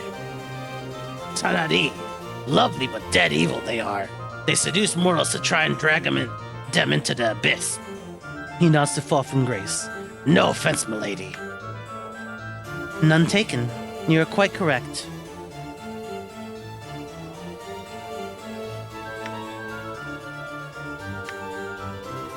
So you'll tell us no tales of Blood War? Alright. 1. Let me give you an example of what meat means to them. They'll get some mean-spirited mortal mercenaries together, maybe a drop of a few million strong, and let them slaughter each other for no real reason at all. A pointless battle over some powers-forsaken piece of land. Guess where all those souls go?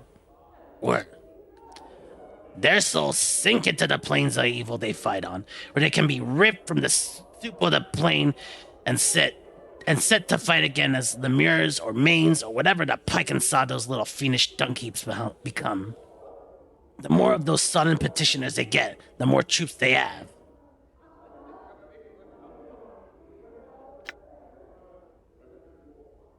No questions, actually.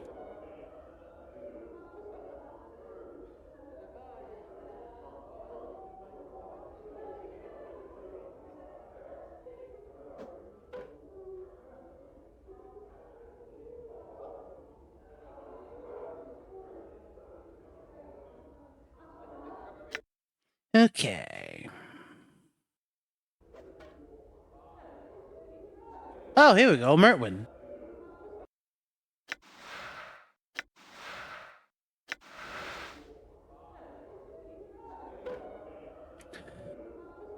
Mertwin the Headless. It's clear there's something very wrong with this man. The way he lurches about, bumping into things, staring off blankly into space. As you approach him, you at last realize his plight. He's headless. The thing on his shoulders is merely a skillfully carved wooden prosthesis, a false head. This must be Mertwin's body. Mertwin's voice suddenly echoes from within the steel box. Oh! Oh! There it is! That's my body! Stay there, old chum! Over here! The body shuffles towards you, reaching out towards the steel box containing Mertwin's head. Allow Mertwin's body to take his head. Updated my journal. Ah, much better. I thank you, good sir. I imagine my body here was getting a bit restless without me. The body hugs the steel box tightly. Yes, I missed you too. The body tucks the case under its arm and bows to you. And as for you, good sir, you certainly deserve some sort of reward for your trouble. Let's see what I've got now. The body fumbles about in its pockets, and, finding nothing there, in its tunic. Finally, it presents you with several handfuls of copper coins. Thanks, Mertwin. I had some questions. Certainly. Ask whatever you'd like. How'd you end up the way you are? I'm not sure. The body set me down in one of the lecture halls, and the next thing I knew, someone had absconded with me. The next thing I remember was being picked up by you. But what I meant was, how'd you lose your head? The body stiffens visibly. Oh, we don't like to talk about it. Quite horrible, really. What's past is past. No need to dredge it up. Though I will say I'm in the box because my head's not quite as presentable as my body, if you get my meaning. I had another question. What are you doing here? I mostly amble around the fest hall. You know, lumber here, lumber there. I'm not a sensei, mind you, but I just like to watch all the different sorts of people milling about. Can you tell me about this place? Merwin sounds confused. Doesn't everyone know about the Civic Fest Hall? Well, it's the faction quarters of the sensates, and perhaps more importantly, it holds their sensoriums. Tell me about these sensoriums. The doorman here can explain them better than I, sir. But they're chambers that house many enchanted stones, which in turn hold various experiences and sensations which have been recorded into them. The public sensoriums are open to everyone, though there is a slight fee for their use. The private sensoriums are only open to members of the Society of Sensation, Sensates. What do you know about Ravel Puzzlewell? Ravel? Can't say I recall the woman. Never mind, Merwin. Farewell.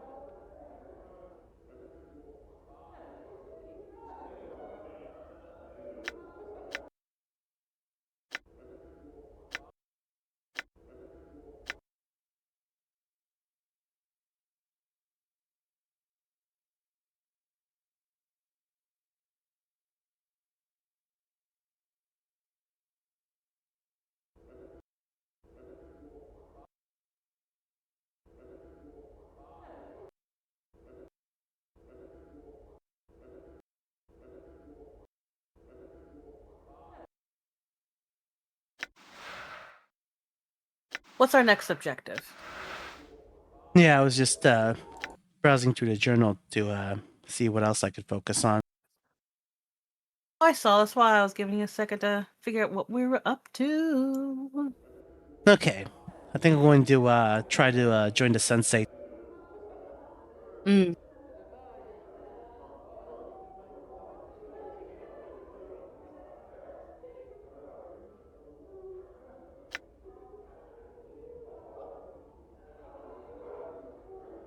There was someone I was looking for here. Oh, never mind.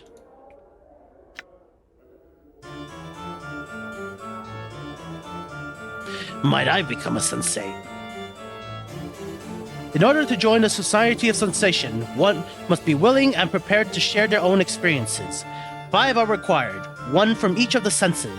Alternatively, one may contribute a single experience that has strong elements from all 5 senses. These must be either new sensations or improvements upon our current stock. Should we find them acceptable, they will be placed into sensory stones, and you, having become a sensate, will be taught the sensory touch. It will allow you to draw others' wounds unto yourself, healing them by accepting their suffering. I'm ready. I want to become a sensei. First, what smell or experience involving it would you offer us?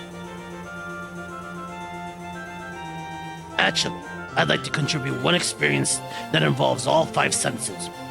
I woke up, not knowing where I was, on a cold, blood-slicked iron slab in the bowels of the mortuary, a place where only the dustmen or the corpses in their care have seen. Splinter nods. Go on. My entire body reeked of embalming fluid, but even the smell of that was not enough to match the coppery scent of gore around me. Dozens of bodies lie on countless bloody slabs, like the one I rose from, all in the process of being gutted, flayed, and the like by nightmarish clockwork devices for reasons unknown. The only sounds were the squeals of labored metal and the unsteady tread of undead workers as they pushed the slabs about the mortuary on rusted iron tracks. He nods. A disturbing experience.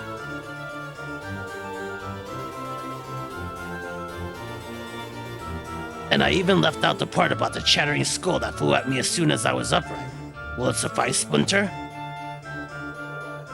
Yes. We shall go to an empty stone now to record your experience. You will then be granted access to those privileges allowed only to members of the Society of Sensation, as well as taught the sensory touch. Accompany him to record your experience and learn the sensory touch. You return to the Civic Fest Hall's foyer with Splinter. We welcome you into the Society of Sensation, Traveler. May further journeys and experiences pave your road to the great truths of the multiverse. Thanks, Splinter. I had a question.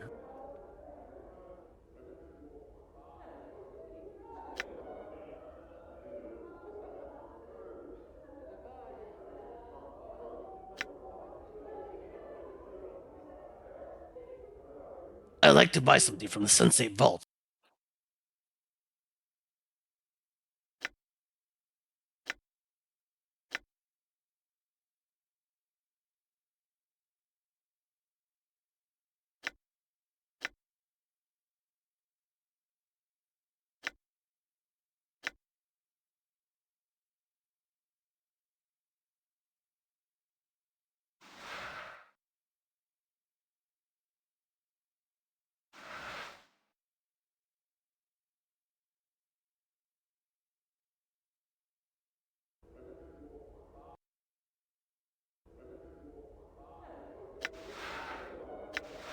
Sensory touch.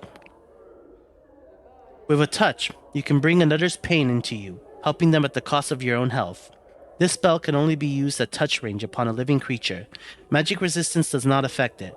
It heals 1 to 10 HP of damage on a target, but the caster suffers the same amount of damage. Helpful in a pinch. Yeah. Especially given that the Nameless one has the most health in my entire party.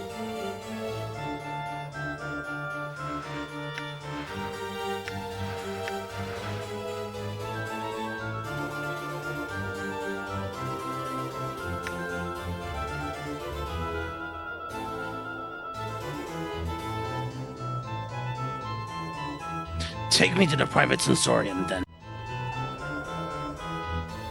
I'm gone.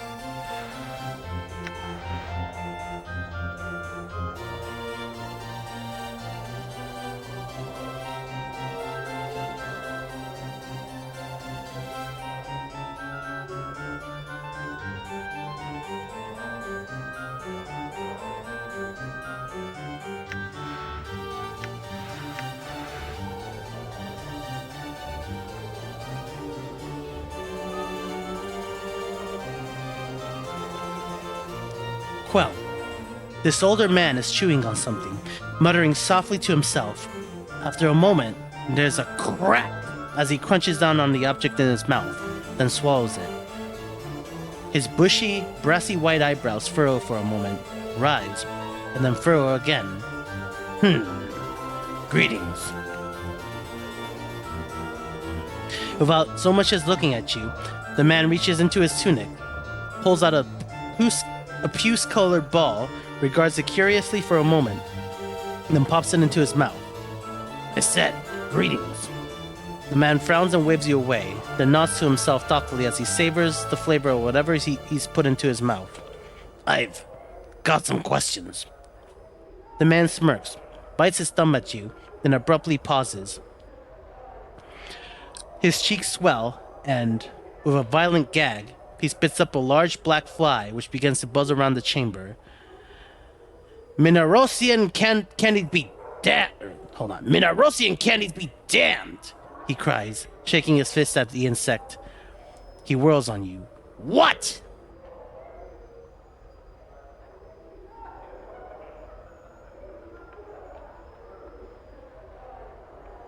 I have questions about you.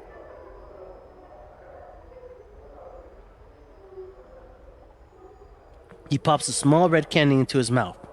Do you always traipse about molesting puissant mages with your ignorant prattle? Babbling, blabbering, chittering, chattering! The candy shoots from his mouth on chattering, flying in a high arc to land on the floor with a wet plip. He stares at it sadly. I'm, sorry about your candy.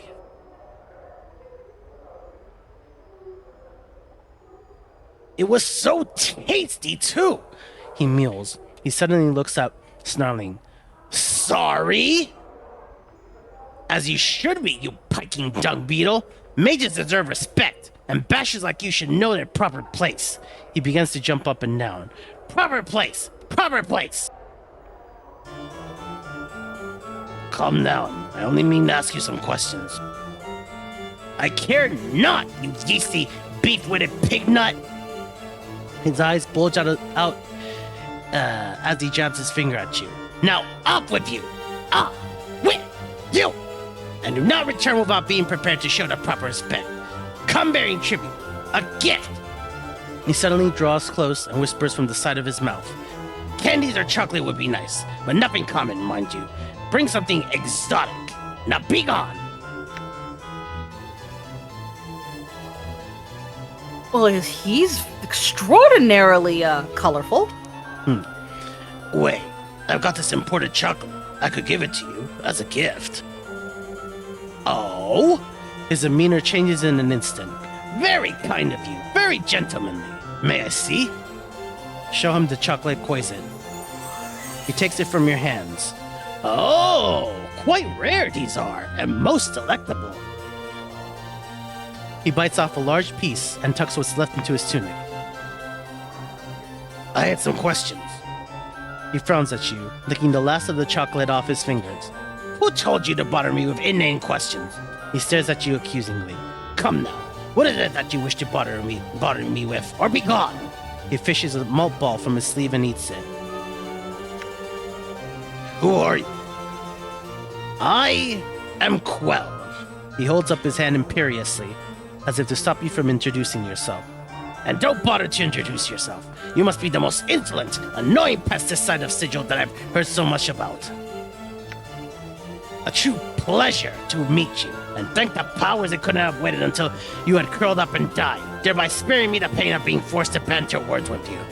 I would gladly trade my formidable sorcerer's powers for but a minor enchantment that would pierce your thick skull and introduce at least the idea of manners. Manners? What about that chocolate I brought you?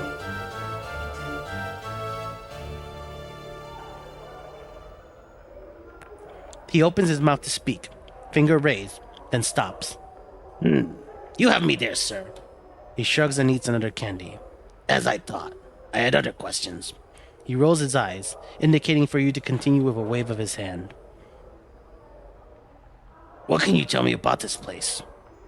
You stand within the Festivic Festival, in the exclusive, so very exclusive until you shambled in, private sensorium. Speak to the man at the festival's foyer, Splinter. Should you have any more fatuous questions about the place? What do you know of Ravel Puzzlewell? At the mention of her name, he swallows the candy he's sucking on with a loud gulp, wincing in pain. What to tell? Why tell at all? Such things, such tales are best left in dusty books and in the attics of old men's minds. Evil, evil. Such a name, and such dark tales swarm about it like flies on a corpse. Just the same, I need you to tell me. He rolls his eyes, plopping another candy into his mouth. She's a night hag, my boy, who came to Sigil. All evil and cackles she was, alive with her shadow magic, ready to butt heads with the Lady of Pain. Barmy, old hag. Only succeeding in getting herself mazed. She's likely dead by now. Shadow magic. Yes. He seems uneasy about speaking of her. Ravel dabbled. No, not dabbled, but excelled in all schools of magic. She knew shadow magics of illusion and shadow substance, shadows, residues of dead things. How might I find her? Why would you ask such a thing? Are you mad? What could you possibly want with such an evil creature? She knows something about my past. Doubtful. She was mazed many centuries ago. Gone. Penned in a dead book she is. And even if she weren't somehow still clutching the life of her blackened, bloody talons, what could she possibly know about you? If she wasn't the spitting image of cackling evil, that is, and was even willing to help you. I'll just have to hope she's alive and will help me. By least she's 6 teeth in her swollen tummy. What a flickering candle of hope hurled into the howling winds of pandemonium that is. Flicker, whoosh! Don't be any more the fool than you need be. I must still seek her out, whether she's dead or alive. So if she's dead, as she most likely is, then what is your plan, may I ask? You have everything all figured out, do you? Well, it's just blowing words out of his pits. Nonsense! Nothing! What do you plan to do if she's in the dead book, eh? I don't know. I'll figure something out. My. That's the best plan I've ever heard! Pure, blinding white genius of an idea. No idea how to get into the maze. No idea how to get out. No idea what to do if she's dead. Certainly no idea what to do if she's alive. I might as well be talking to a Lemure for all the barmy foolishness you're spouting out. Can you tell me how to get to her maze? Lunatic! Madman! Alcove! Have you not listened to a word I've said? She's imprisoned in an interdimensional maze! We're trying to best a Lady of Pain! That means she's at least 10 times as barmy as you, and at least 100 times more powerful. She's also most likely dead, thrice dead, and if by some happenstance she isn't, she'll make you dead. I understand, but I really need your help. Can you tell me how to reach her or not? Quell goes quiet, chewing on his lip. After a moment, he fishes around in his tunic for a mint, then plops it into his mouth. You're serious? Serious now? Why so serious? So bot bent, so mule stubborn? He sighs.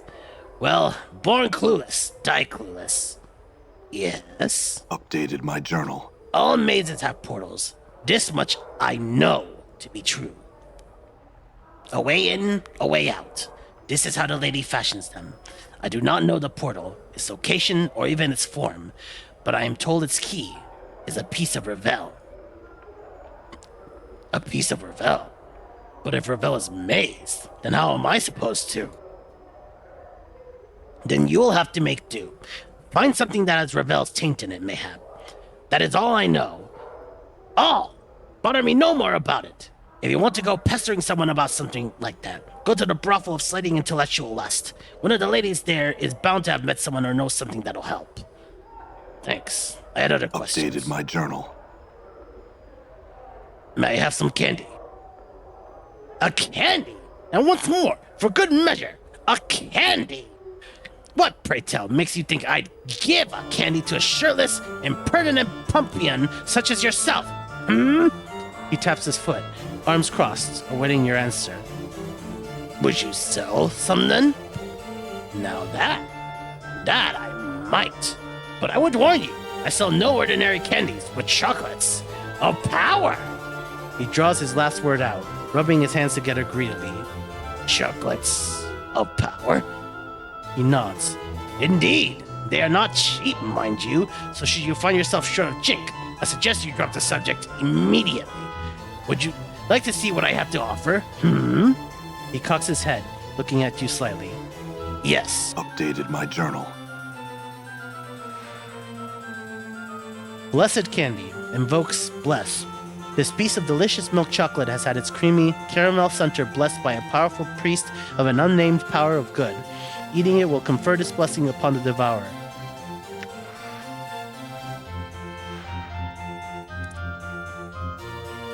Holy candy invokes protection from evil. This piece of sweet, dark chocolate has had its crunchy, praline-filled center prayed over by the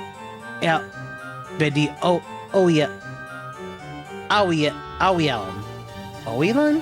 Whatever. An order of wise, mystical monks from the prime world of Irm. Eating it will protect the user against the forces of evil for a time. Mechanus candy invokes Call Lightning. The piece of hard candy is shaped like a small gear or cog. It is chocolate flavored with a slight metallic aftertaste. Placed in the mouth, it tingles slightly as small crackles of electricity play over it. If the conditions are right, lightning has been known to issue from, or strike, the eater of such candy.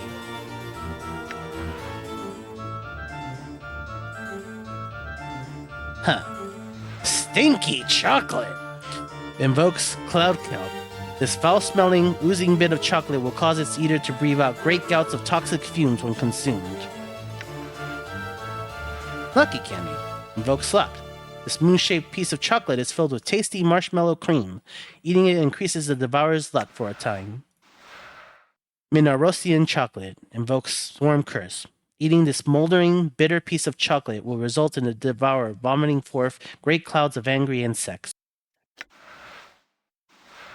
Quivering candy invokes strength. This heavy chunk of solid chocolate quakes and trembles in your hands. When consumed, the devourer's muscles ripple with similarly powerful spasms, increasing their strength for a period of time. Crunchity candy invokes armor. This piece of chocolate is coated with a crisp, sugary shell. Eating it temporarily coats the devourer with a magically crisp, crunchy coating of their own. And Frosty Mint candy invokes friends. This small, round bit of hard candy makes the devourer's brain so winter cool and frosty, minty fresh, that their charisma is increased considerably for a period of time.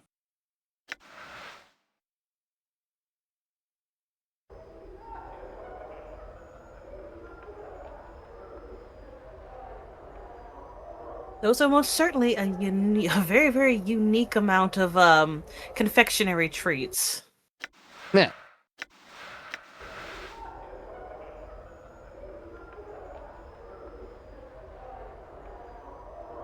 Sensory Stone. The inscription around the base of this sensory stone indicates that it holds the experience week-long hunting trek across the forest of Arborea. Begin the sensation. You're standing in a circle of white tents deep in the woods somewhere. The trees around you are, by far, the largest you've ever seen. Suddenly, though, there's an odd prickling sensation at the back of your skull. Your surroundings melt into a colorless smear, then slowly resolve into what looks like the interior of a large, gray sphere. Across from you stands a figure almost identical to yourself. His eyes flash into half-darkness. A mad smile splits his features. I knew you would come. Greetings. Oh, greetings, greetings. So good to see you, he sneers. I bid your murderous tongue to be silent. That's right, murderous. Your pretend innocence is laughable. Who are you?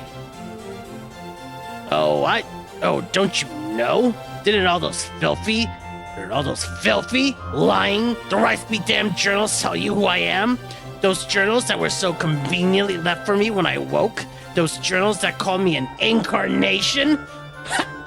Burned them all, I did. All that I found. What did they say exactly?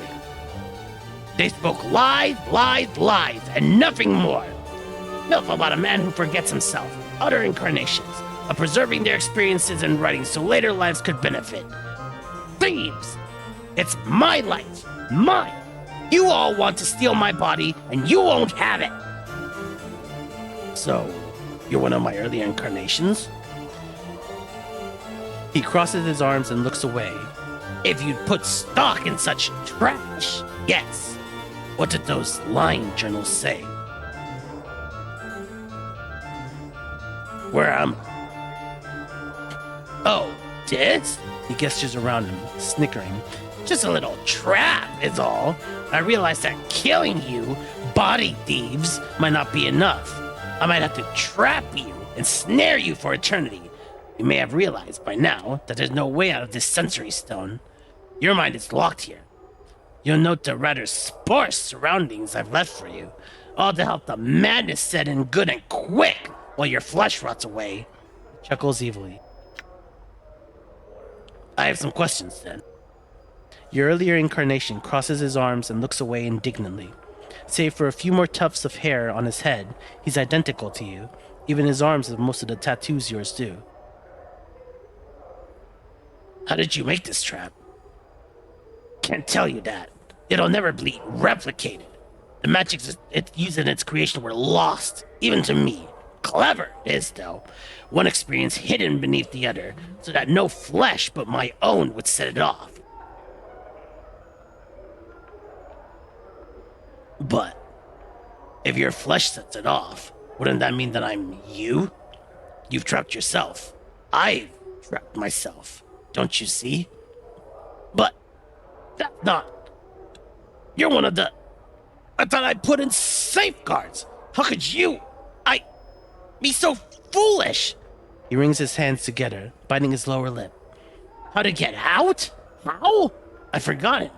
Wait. I'm the only one who can release you, and that I will not do. If you are I, then you can release yourself. Try to release yourself by willing the trap open.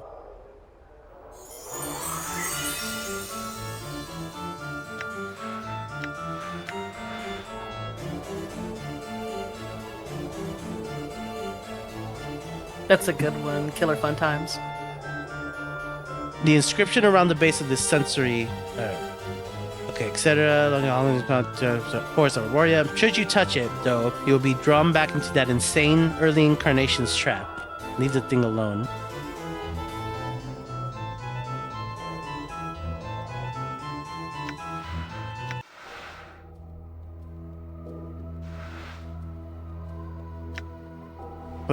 I did not mean to do that. There we go. Let me just load. You know, I've learned some new tricks. Done.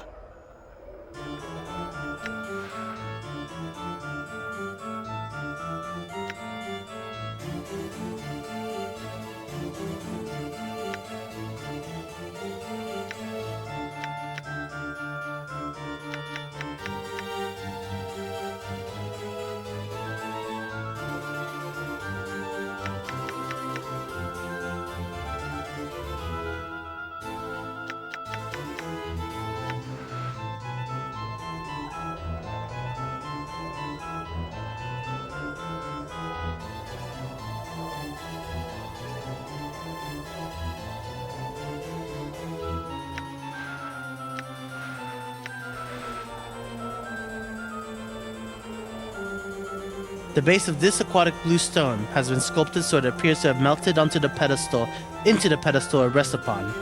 A stream of perfect azure tears drip down the sides, framing the inscription beneath the pedestal, longing. Begin the sensation. As you place your hands upon the stone, its surface ripples beneath your touch. A chill washes over your arms, like plunging your hands into a mountain stream. Close your eyes, submerge into the experience. As you close your eyes, you blink and reopen them.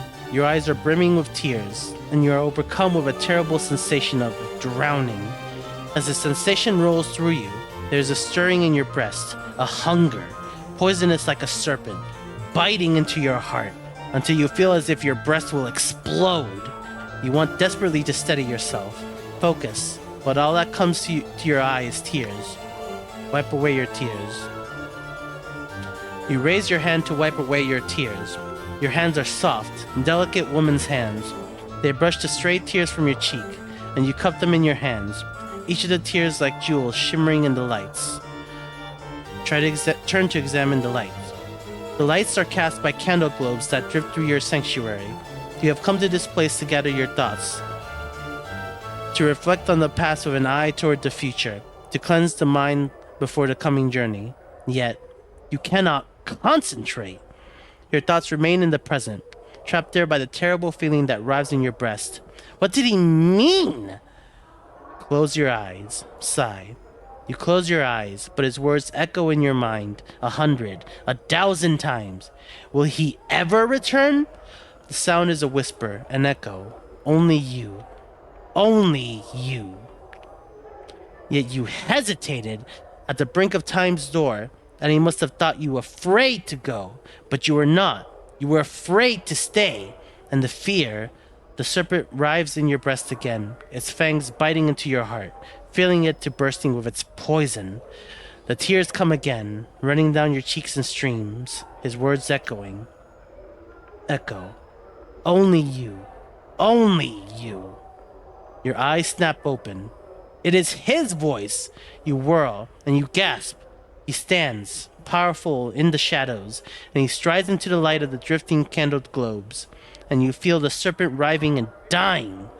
He returned, his face stern, but somewhere in those features you can almost see his pleasure at seeing you. After all, he returned for you, Echo. Only you can help me, Dayanara, but it was wrong for me to ask you for your help. You speak. Dayanara, yet you, it is you, gray-skinned like a statue, striding from the light. Are you that scarred? Your body looks like it has been bathed in knife blades. The wounds, the tattoos, horrible. Yet you see through Dayanara's eyes, and she sees. How can she see you in such a way? She puts a cloak over your features. She sees you in such light, such terrible longing. Light. Or she... How can she feel such? Try to refocus. Brace yourself.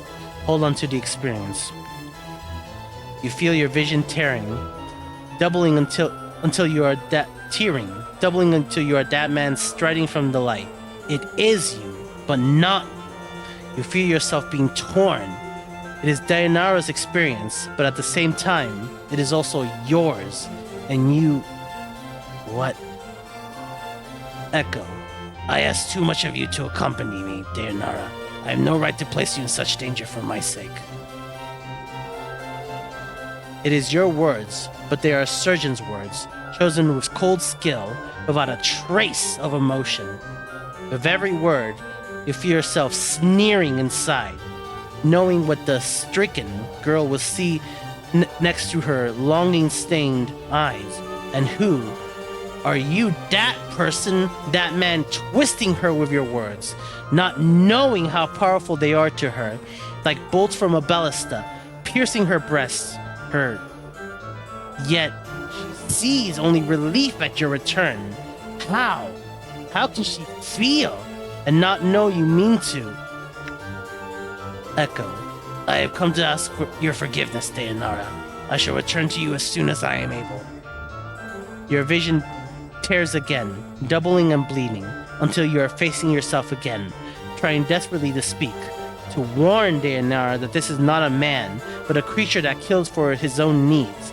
He doesn't care about you, Dayanara.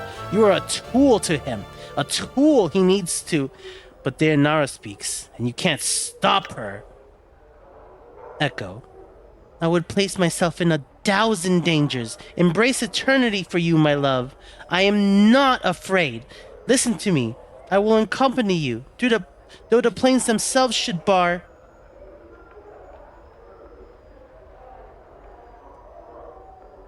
Though the plains themselves should bar the way.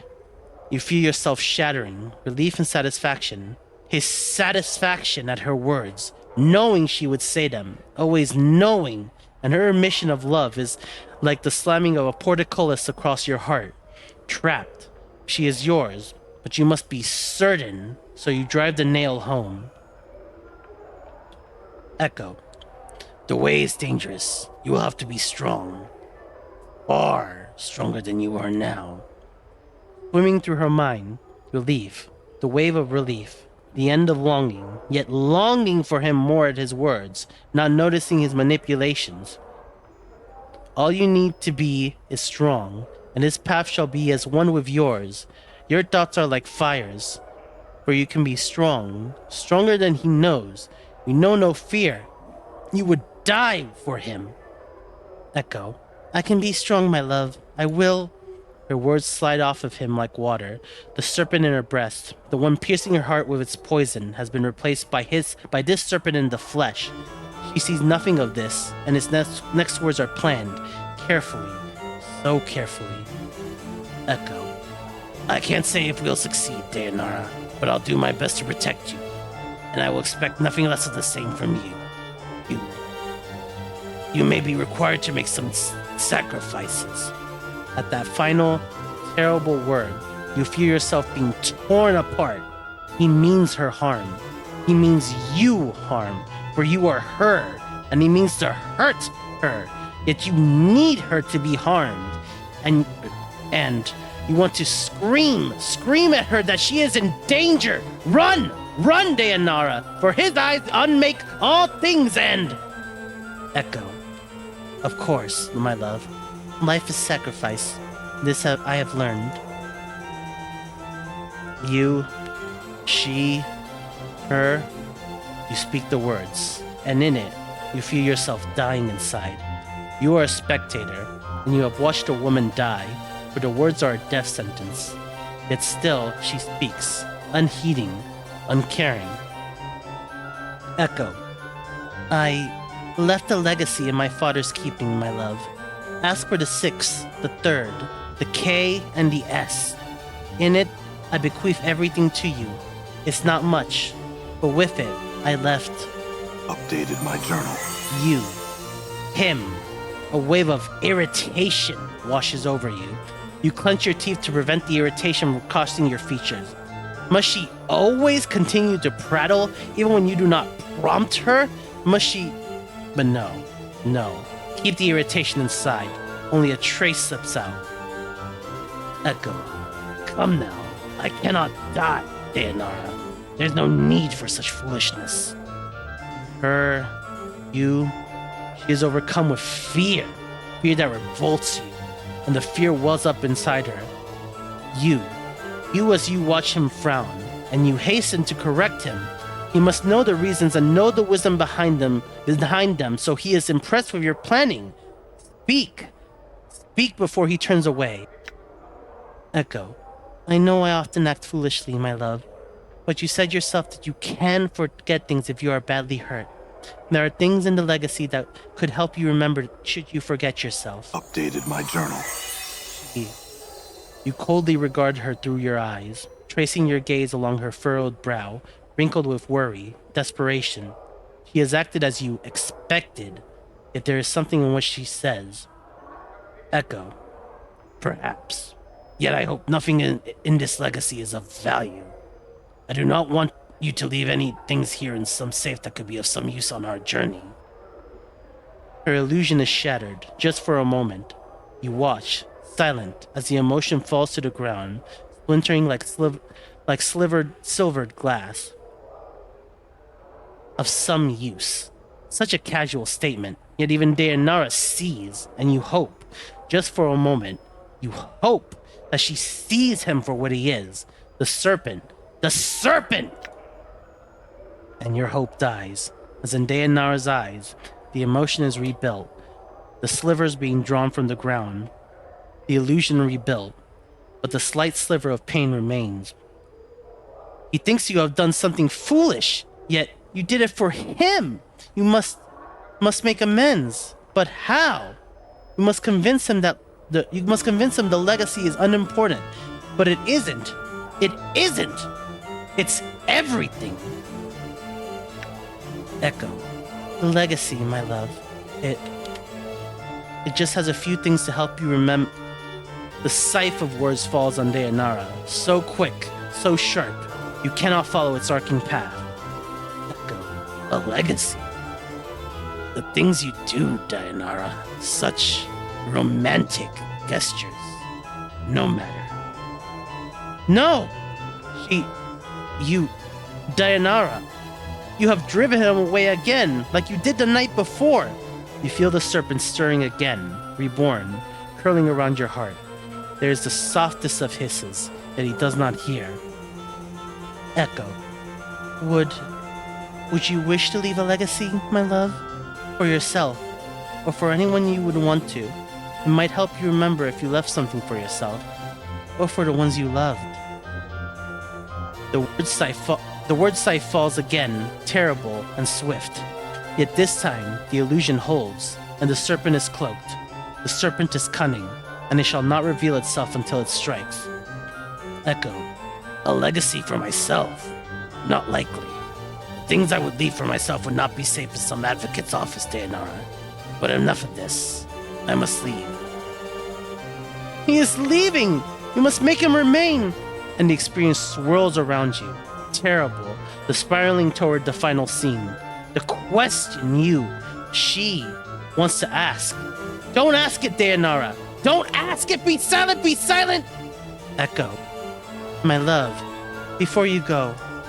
His anger, his irritation, what now, girl? What now? You mewling banshee! Echo. Before I go. It looks like I'm no danger of that. Come, Dayanara. Can't these questions wait for the morn? There's much. She is desperate, drowning. Say it, and you speak it. Echo. Do you want me to come with you, my love? The rush of emotion dies in your mind. This is the end. The words you are about to speak are true, but the truth is not the truth she sees. There are no lies, only cold calculations. Of course he wants you to come with him, Dayanara. You understand it clearly, too clearly. He has invested too much in the poor girl to let her go. Echo. Of course, Dayanara. I would not have asked you to come with me if I did not want your company. You know how I feel about you. There is a cold silence in his mind, then a hissing of a thought, a response sharp and deadly, like a dagger blade. The lie comes swiftly, unburdened by emotion. Echo. I love you, Dayanara. and you want to scream as you feel the lie wash over her like a radiance, but it is a shadow of truth, a serpent's kiss, and he means you harm, and she can't see you want to call it out, but she is crying with joy, even as, cry with joy, with frustration, with joy, with despair. The emotion washes over you, like you're drowning, and you need to speak. You long to speak, but you cannot, and tear yourself away from the experience. And you scream as you tear your hands from the stone, bloody tears rushing from your eyes, running in streams down your arms, your hands to coat the stone. Blood! Her blood! And you can't warn her, and you can't stop crying! And suddenly, Fall from Grace is there, and his touch is gentle like silk, and she brushes the tears from your cries, even as you feel the screams welling up within you. She you, cradling your face through your bloody tears. I can't bear it. I couldn't stop her. I wanted to, but I couldn't do anything. Fall from Grace looks into your eyes, and she nods sadly in understanding. And that is the nature of longing. It is the desire for that which you cannot change or possess. He studies you, withdrawing your hand, now soaked in your blood. Will you be all right? Yes. I just need a moment. Very well. Fall from Grace steps back. It will continue when you are ready. Take a breath. Try and collect your thoughts. As much as you want to hurl the memory of the experience from you, you hold it fast, because you know it's important to remember it. It was you in that experience. It was Dayanara's experience, but because it was you, your memories flooded you, and you could feel both sides at once. Who were you? Who was that? That shade of you? Turn from the stone and leave. Wow. Ignis will one day kill you. That one was brutal.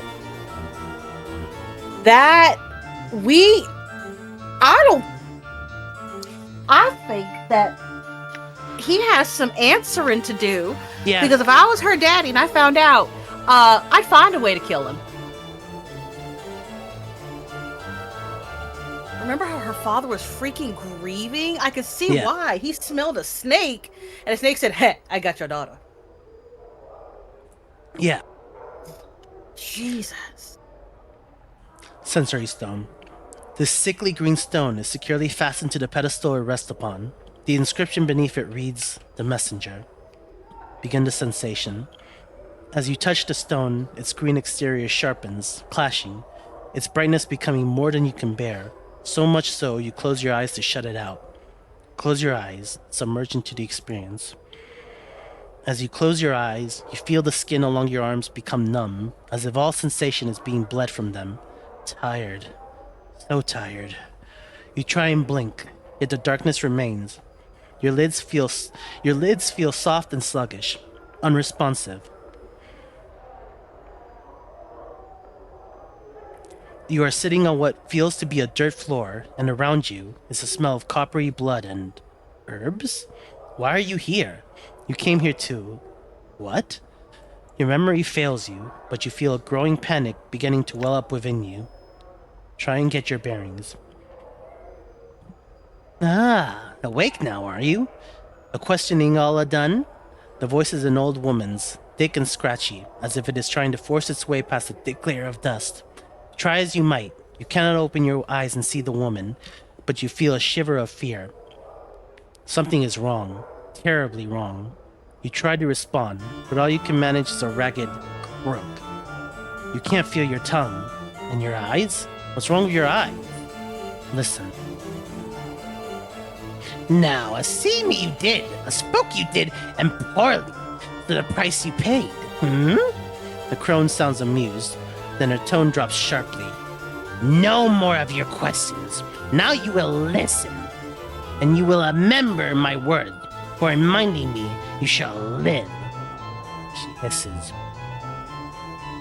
Nod if you hear me, or another bit shall I take. Nod. Remember me, traveler. Remember me to a stone, one of the pretty glimmers in your festive hall. Use it like a cup. Pour what you feel into it. And know this. Remember me to a man who wears a skin of scars and tattoos, who seeks memories but has misplaced them. If smart he is, he will know the knowing of me. Tell him to find me. Or if I am not to be found, tell him to come to the Glimmerstone, and we shall speak, my precious man and I. The woman pauses, then hisses again. Nod, if you hear me, ragged thing. Nod. Ah, pretty. Polite to a listen so long.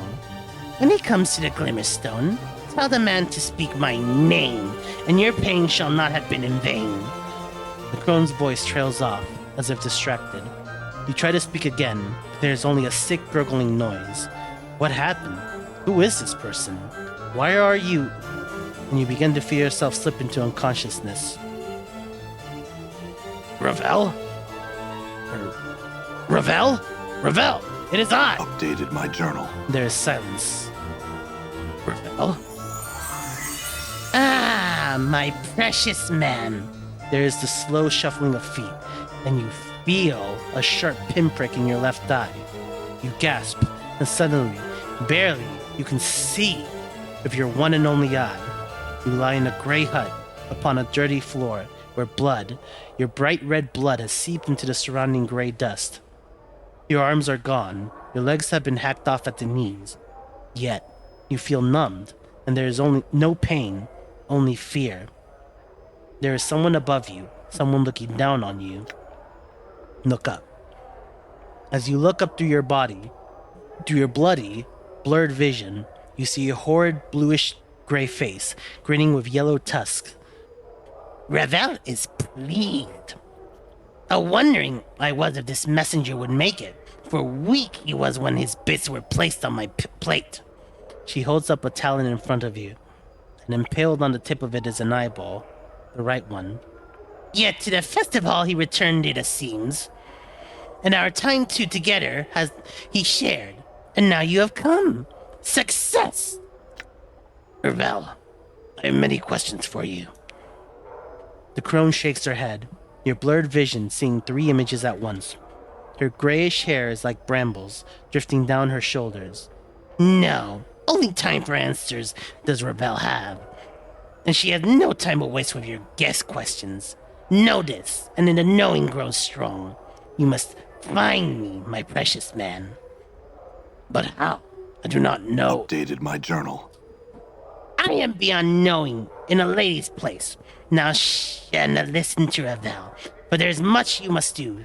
To find me, 3 things must you do.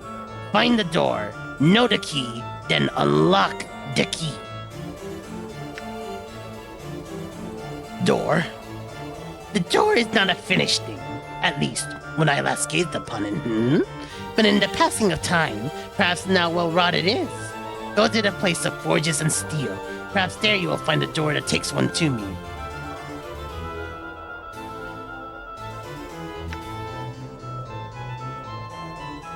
Ravel, I know that the key is a piece of you, but I don't know how to find it. The key is of me, is it not? Not? The crone hisses, as if trying to gather her thoughts, and your vision blurs again. No picture, is it? No tale, no stone, but the key of something of me, a labor of my own flesh and blood. Seek it. Lives, it does. What door do you speak of? No. Unlock the key. What do you mean? Knowing the key is not enough. So Ravel thinks. Knowing it and unlocking it, 2 tasks that must be joined. For at times, a thing knows not its nature. But you are no stranger to that. Ravel cackles, a long, hideous cry that fills your ears with pain. Ravel, how am I talking to you if this is someone else's experience? of stones and experiences and telling what Ravel do, but not the telling of how she speaks to you now. She speaks soothingly. Many are the branchings and twistings of Ravel, and many are secrets. I need you, and I need you knowing of this.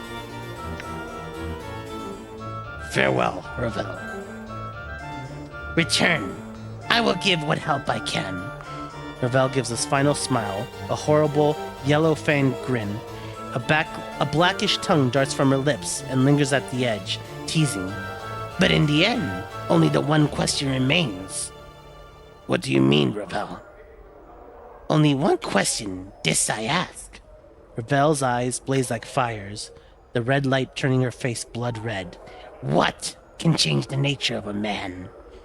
At the question, you feel a tremor pass through, like thunder, and you feel yourself burn. Let the experience go.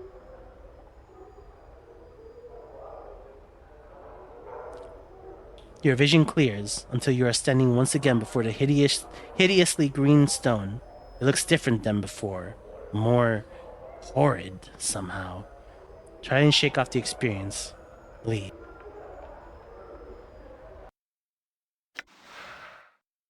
Jesus Christ on a Cracker Jack. That is actually insane.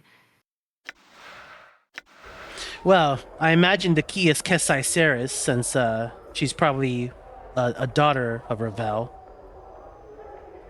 I guess, it's most definitely her. yeah. I would just say the unlocking would probably be getting her to realize that she is her daughter. Honestly, with enough evidence, it would be fairly easy.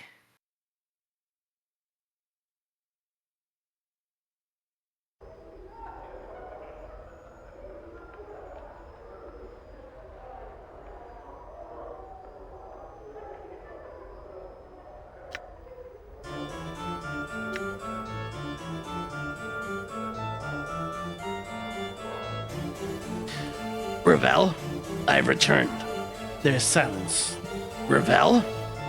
It is I again.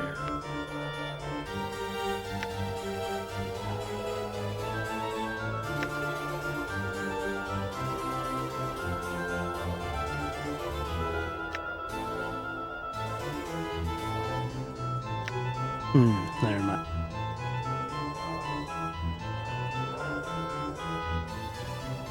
Okay, let's see.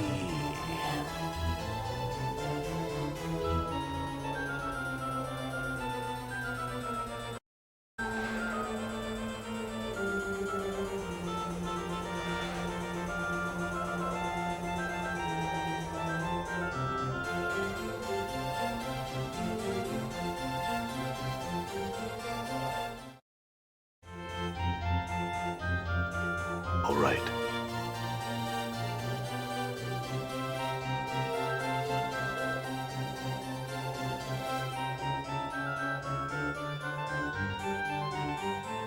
We'll see how this goes if she doesn't punch our lights out. Kisai. This is a life-sized granite statue of a gentleman standing with his arms at his sides, eyes closed, and is of excellent craftsmanship, exquisitely detailed and incredibly lifelike. So much so, in fact, that you find yourself wondering if it's really a statue at all. Greetings? The statue makes no response. Chief? You've seen statues before, right? None that they don't talk or anything? Consider this, Mort. You're a floating, talking skull who's denying the possibility of a living statue. Well. Got me there, boss. That would do, Mort. I'll just touch him. You touch the statue and find that, while the clothes that adorn it are of gray cloth rather than rock, the skin is as cool and hard as granite. Why would someone clothe a statue? Maybe it's a little too anatomically correct, Chief? It was a rhetorical question, Mort. Sure, boss. I knew that. Strike the statue. As you make to strike the statue, its eyes flash open and it catches your fist in an iron-hard grip, narrowing its cold, gray eyes. It speaks with a voice like two boulders grinding together. Why would you strike Kisai? Forgive me. I only meant to see if you were truly a statue. He nods slowly, frowning. You are forgiven. However, one feels you are lacking patience. Perhaps. I had some questions. The statue remains as silent as ever. Hello? My questions? There's still no response. Wait for a response. There's still no response. You get the sense that Kisai might be testing your patience. Keep on waiting. A few minutes pass, and Kisai still failed to respond. Wait quietly for a few more moments. The statue's eyes open. He gazes at you with cold, gray eyes. He speaks ponderously, with a voice like two boulders grinding together.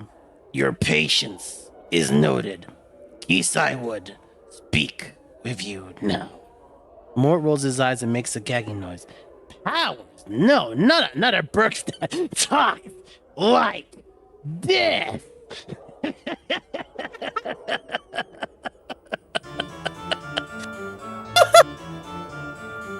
He said, please speed them up by at least 2 times. I have questions about you. After a period of silence, he speaks. Ask. What is it that you were meditating upon when I first found you? Kisai meditates upon the way of stone. The way of stone. Kisai nods. A philosophy. A method of combat. With it, Kisai seeks to achieve invulnerability. Oh, alright. Well, thanks for stopping by, Killer Fun Times. Have a good night. Night, Killer Fun Times. Invulnerability? You'd be unbeatable in combat. Yes. Now, the way is not yet perfect. Kisai will make it so one day. Kisai knows this.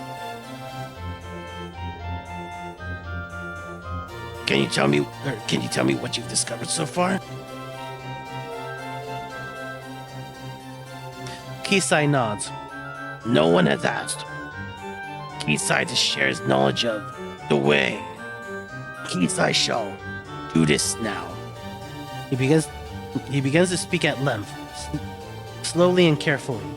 Listen, try to understand the way of stone. Updated my journal. After hours of listening and many, many questions, you still cannot understand Kisai's way of stone. The concepts are simply too complex and alien for you to wholly grasp. Thanks anyway, Kisai. I had other questions.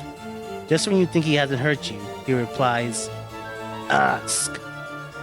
I have questions about this place. This is the Civic Fest Hall. Need you know more? Find another to ask. What do you know of Ravel Puzzlewell? Nothing. That's all I wish to know. Farewell.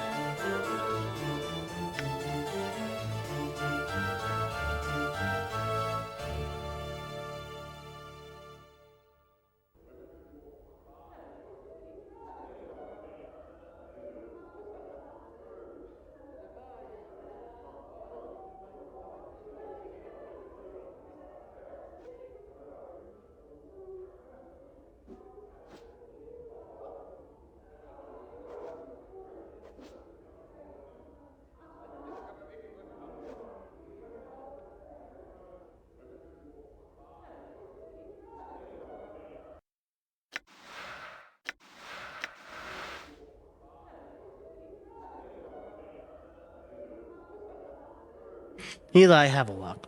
Huzzah! Look who's arrived! Eli shoots you a wicked smile. Welcome to my stomping grounds, Cutter. Ready to train? Yes, I am.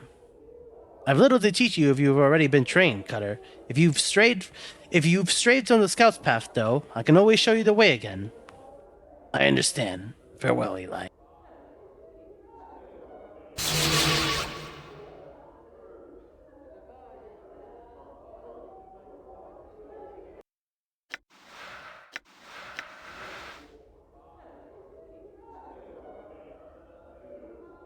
Jumbo murder sense. This short, balding man's orange tunic and rather sizable gut give him the look of a walking pumpkin. He is absent-mindedly patting his large paunch with a slow rhythm, as if it were a drum. The man's odd, crooked smile and a strange gleam in his eyes make him look a bit mad. Greetings. The man gives an exaggerated, flourishing bow and presents a small card which reads only Jumble Murder Sense. Jousitect Zorcer Extraordinaire. Extraordinaire. He then snatches the card from your grasp and proceeds to eat it, grinning wildly all the while. Mort whispers, "Somewhere an asylum is one barmy short." I have some questions, Jumbo. Jumbo yawns and looks away, drumming on his belly with the palms of his hands. Jumbo, my questions? Jumbo rolls his eyes. He turns to you, smirks, then bites his thumb. Fine, but I'd like you to remove Requin's curse. Jumbo pretends not to hear you, instead belching loudly and resuming his belly drumming, his eyes wandering around the fest hall. Is there anything I could do so that you'd remove Requin's curse? Jumbo won't look at you, but shakes his head.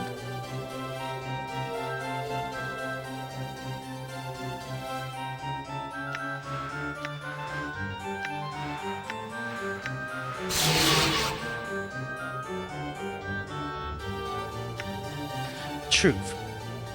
Remove his curse, Jumbo, before I'm forced to hurt you. Jumbo raises one eyebrow and takes a step back. He opens his mouth abruptly, and though his lips or throat don't move to shape any words or sound, a torrent of incomprehensible babbling begins to pour forth. What the? Updated my journal. Jumbo shuts his mouth, and the babbling ceases. He peers at you through narrowed eyes, a self-satisfied smile on his pudgy face. Suddenly, you hiccup, and hiccup, and hiccup, and hiccup again. Jumbo Murder Sense merely turns his head and waves you away. Uh-oh. Looks like you just got a curse thrown down on you, Chief. What have you done to me, Jumbo? Jumbo ignores you entirely. I'd better find someone who can help me lose this curse. Farewell.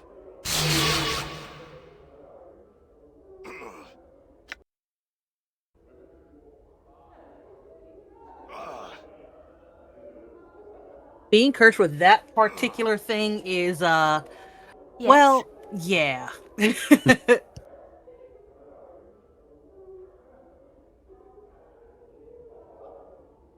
Yes?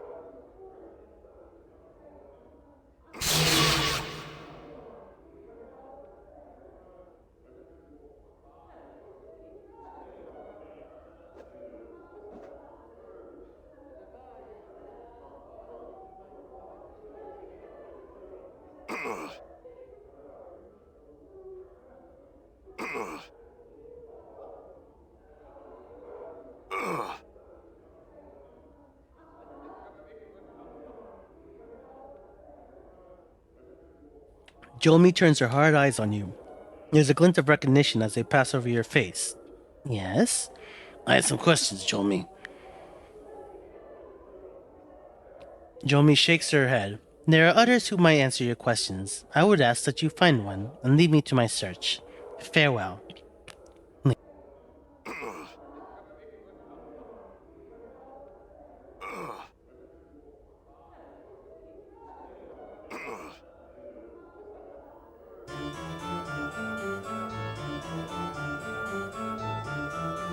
Here we go. Jumbo Murder Sense cursed me. Could you or anyone you know of here help me? Updated my journal. We would recommend that you speak to one known as Salabesh. If he is not within the fest hall at the moment, he will be in its immediate vicinity. Salabesh is tall and thin, oft dressed in robes of black or crimson. That's all I wish to know. Farewell.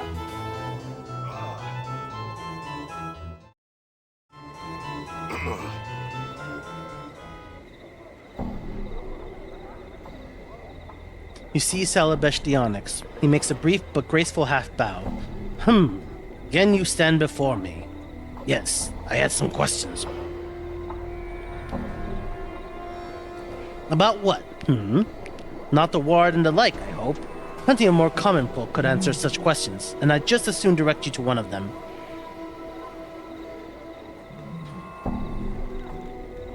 Are you the mage that cursed the performer down the street? Oh, Salabesh narrows his eyes. His lip curls up. Him. Yes, I cursed him, and he was well deserving of it, mocking a passing mage. Now what sort of fool does that? He was asking for it. After all, I am Salabesh the Onyx, Master of Curses. Don't worry yourself, though. The curse is harmless. Improves his sorry little act, if anything. He'll be fine. Master of Curses? Perhaps you could... help me, then. Help you? Salabesh sneers. Doubtful. Before you can respond, he sighs, shaking his head. Well, perhaps I could. What troubles you, then? Jumbo Murder Sense cursed me. Jumbo Murder Sense? Ha! That sputtering mooncalf could never best me. Oh, the battles we used to have, though. Salabesh frowns. But I'm past all that now. No longer my sort of thing, you see. I really don't know what I could do for you. After all, it's his curse. Not the sort you'd find on an item or some such, you know, that you could remove with simple magics. He'll have to remove it, and willingly. Well, could you teach me a curse, then, that I could use on him?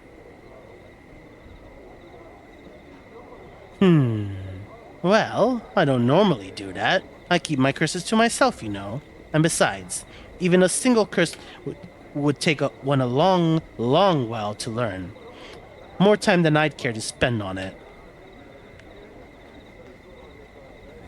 Perhaps you're just worried your curses aren't good enough to best them anymore. You what? Of all the ridiculous! Now look here, you knuckle-dragging sack of scars. Salabesh the Onyx is the master of curses, and there is no other. Why, I could give you but a single phrase that would render that nincompoop's cursing wholly impotent. Purse your lips. Look skeptical. That's it! You've made me do it! Salabesh utters a short string of impossible syllables, words of power, which you note mentally for later use against Jumbo. There! See what that does to him. And tell me Salabesh the Onyx isn't the master of curses then. Thanks, Salabesh. I'll do that. Farewell. Updated my journal.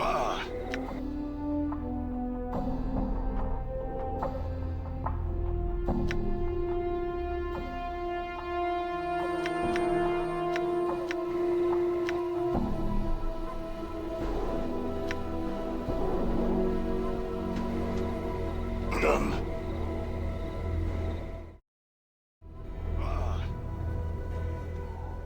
Done.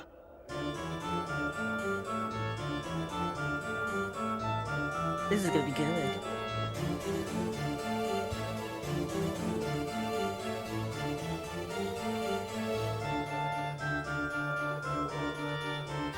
Glad you get to stick around. Hang out then.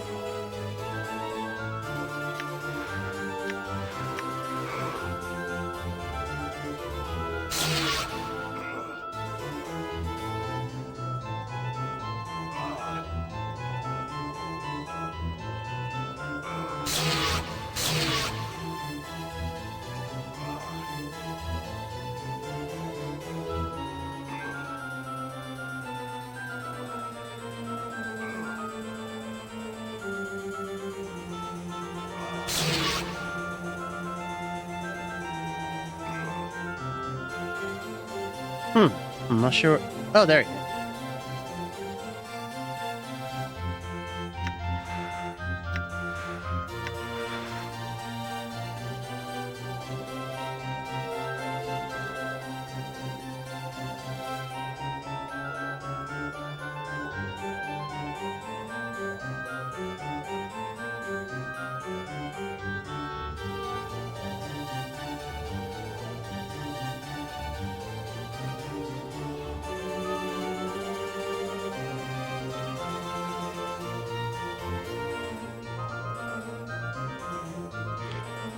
Jumbo frowns at your appearance, biting his thumb in your direction and waving you away.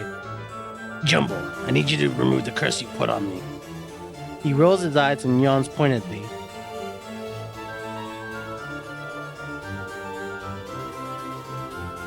Throw the curse Salabesh taught you at him.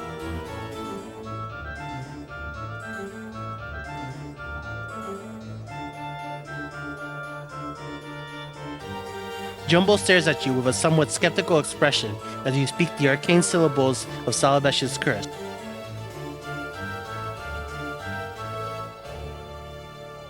After a moment of awkward silence, the Jiaositect mage notes that nothing seems to have happened, and an evil grin spreads across his face. Continue. He opens his mouth to retaliate with another curse of his own, only to realize he has no voice. Salabesh's curse has removed Jumbo's ability to speak, thereby destroying the Jiaositect's ability to curse others. He clutches at his throat, panic welling up in his eyes. Looks like the tables are turned, Jumbo. What do you think will happen when anyone you've ever cursed finds out you can't speak or curse anymore? Jumbo drops to his knees, a pleading expression in his eyes. He looks ready to burst into tears. Will you remove the curse you placed on me and swear never to curse another who didn't mean you harm? Jumbo places his hands over his heart and nods vigorously. Very well. I'll remove the curse then. Updated my journal. Jumbo sighs with relief as you remove Salabesh's curse from him. He, in turn, removes his own, and your hiccups finally stop. He then bows humbly and casts his eyes to the floor. I'd like you to take your curse off Reekwind as well. Updated my journal. Jumbo nods, pouting, and with a wave of his hand, removes Reekwind's curse. Thanks, farewell. Or thanks. Farewell, Jumbo. Jumbo gives you an awkward bow and an uneasy look. It's clear he'd rather not have anything more to do with you. Just passing by, Jumbo. Farewell.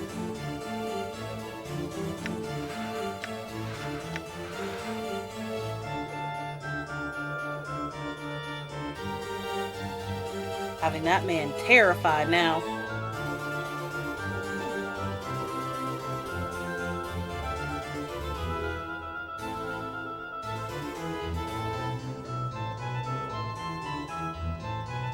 All right.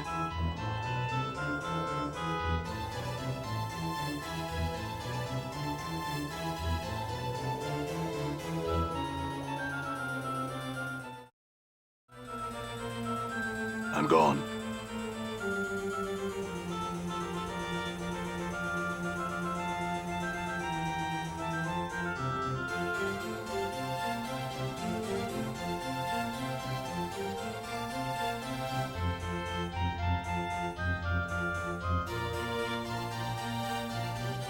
All right.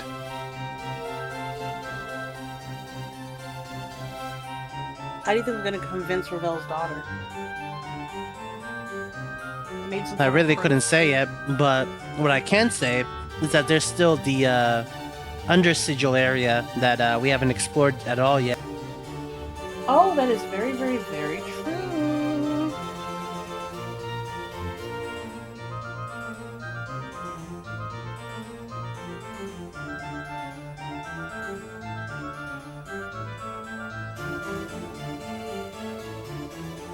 A small, enclosed courtyard lies outside this window. An oil painting of a young woman. Subject to this portrait is only vaguely humanoid. A large, ornate bathing tub.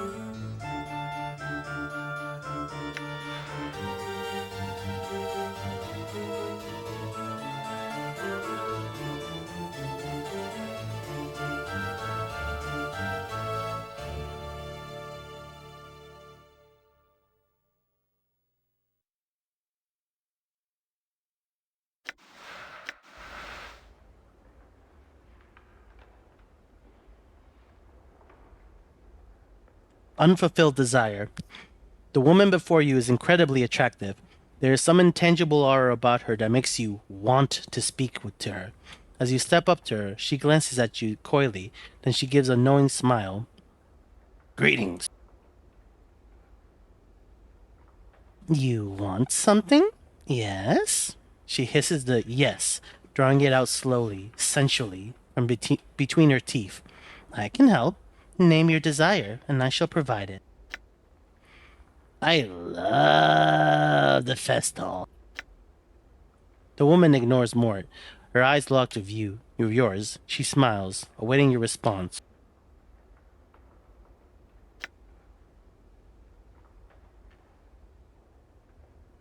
I want my memories returned. All of them.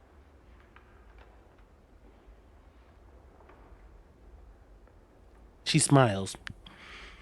Much may be forgotten in a lifetime, and much more in several lifetimes. I can help you. She studies your face closely. Explain to me the ways in which you want these memories. Speak to me your craving, and I shall speak to you of the price.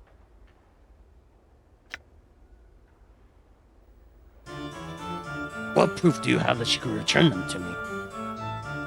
She doesn't seem to move, but suddenly her hand is touching your forehead, a finger dragging along your temple. Only this. You feel as if the fog in your head has been peeled away, briefly, enough to catch a glimpse of remembrance. But before you can focus on the memory, the fog rolls back in.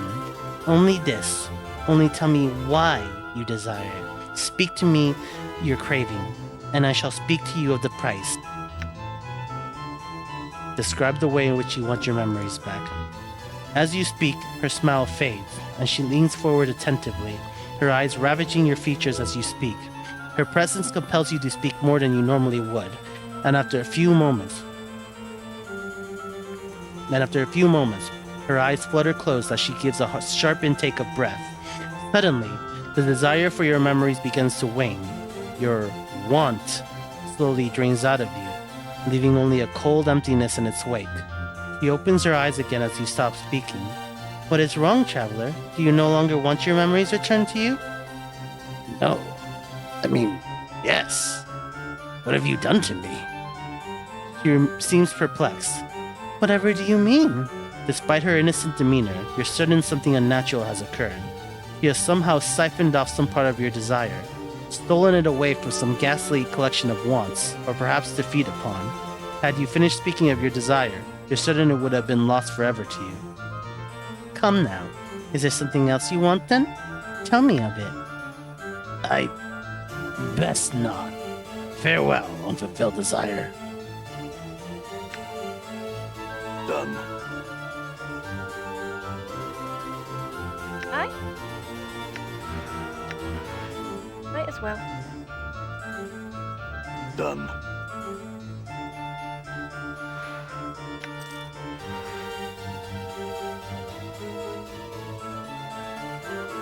You see Unfulfilled Desire, who seems to collect or feed upon the desires of others, removing them forever from their minds. She smiles when she sees you. I had some questions. She frowns, looking away from you for a moment. Knowledge. Such a thing I do not seek to deal in. Surely you have some other want, or some other need you can speak to me of. No, I don't think I'll be sharing those with you. Farewell. Dag, that was a shutdown.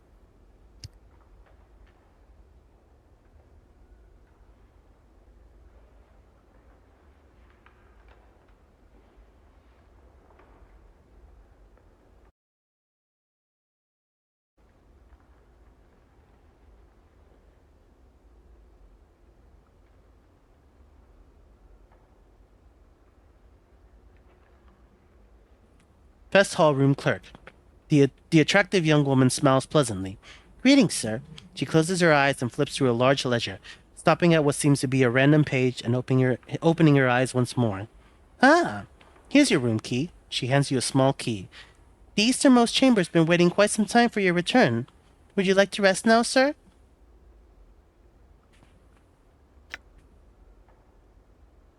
No. But what do you mean, waiting for my return? The clerk gives you a strange look. My ledger indicates that this is your key, sir, and has been for a good, long time.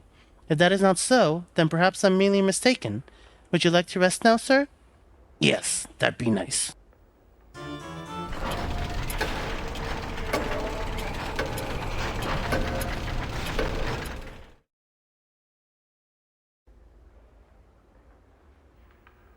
Lady of Pain looks sick of us.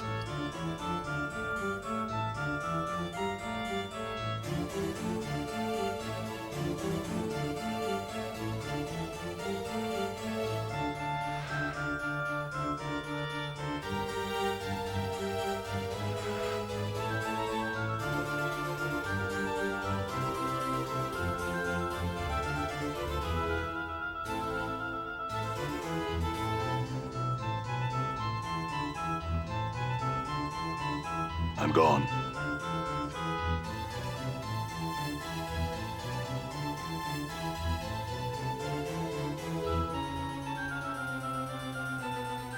I'm gone. I'm gone.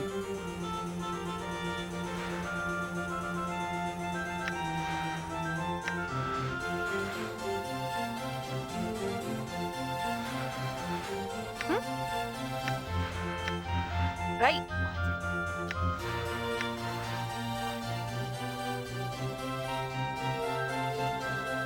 All right.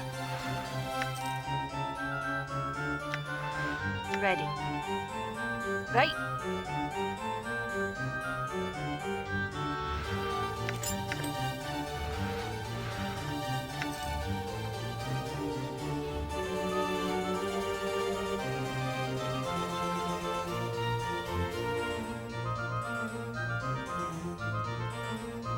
What are we doing next? Just checking the rest of these rooms before moving on. All right.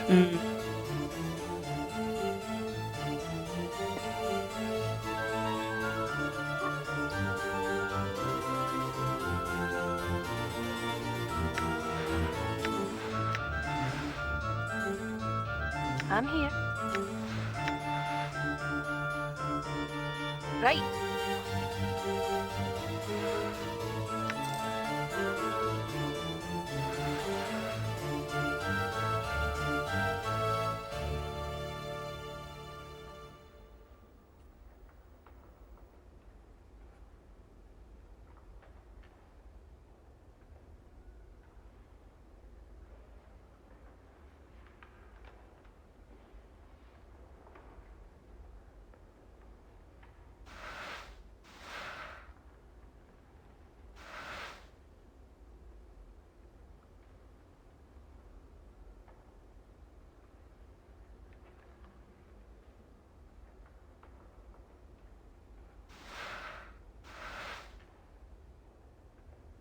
Done.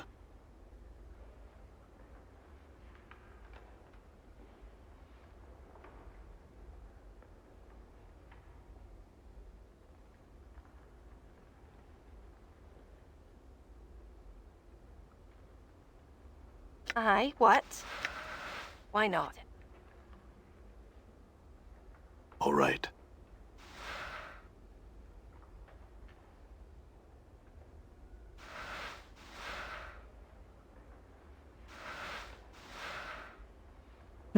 Nice stash I got here. Ooh. You can see a small enclosed patio through these glass doors.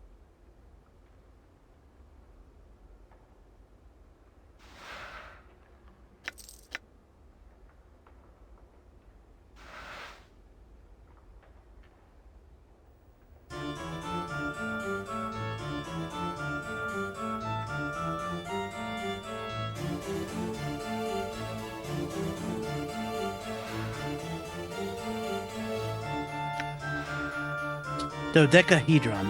This heavy dodecahedron, about the size of both your fists balled together, seems inexplicably familiar to you. Its texture is cold and smooth, but whether it's metal or stone, you cannot tell. A certain, almost intangible tension runs over the object, as if it were ready to spring into the air at any moment.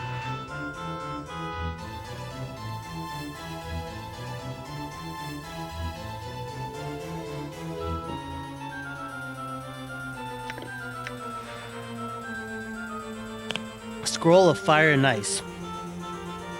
A red sphere of fire and a blue sphere of ice shall streak forth and quickly strike down the target of your choosing. This spell summons 2 crystal spheres, one red, one blue, that strike a specified target. Upon impact, the red sphere explodes into a fireball 30 feet in radius that inflicts 3 to 18 points of fire damage upon all within range, while the blue sphere explodes in the same area of effect, causing 3 to 18 points of cold damage to all within range. A successful saving throw versus spell halves the damage.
A front desk, like a fine inn might have.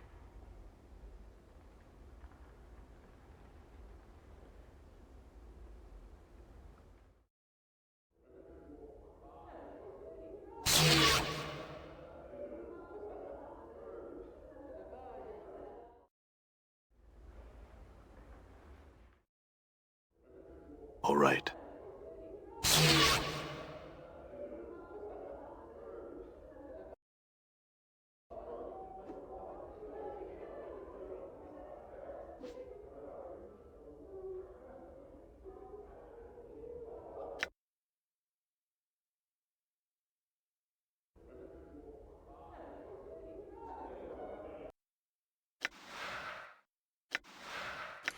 Okay, I'm gonna head back to Reekwind. All right. Sounds like a good plan. Do we want to stop right before we speak to her? No, I'm going to talk to Reekwind first and then call in. Sounds like a plan to me.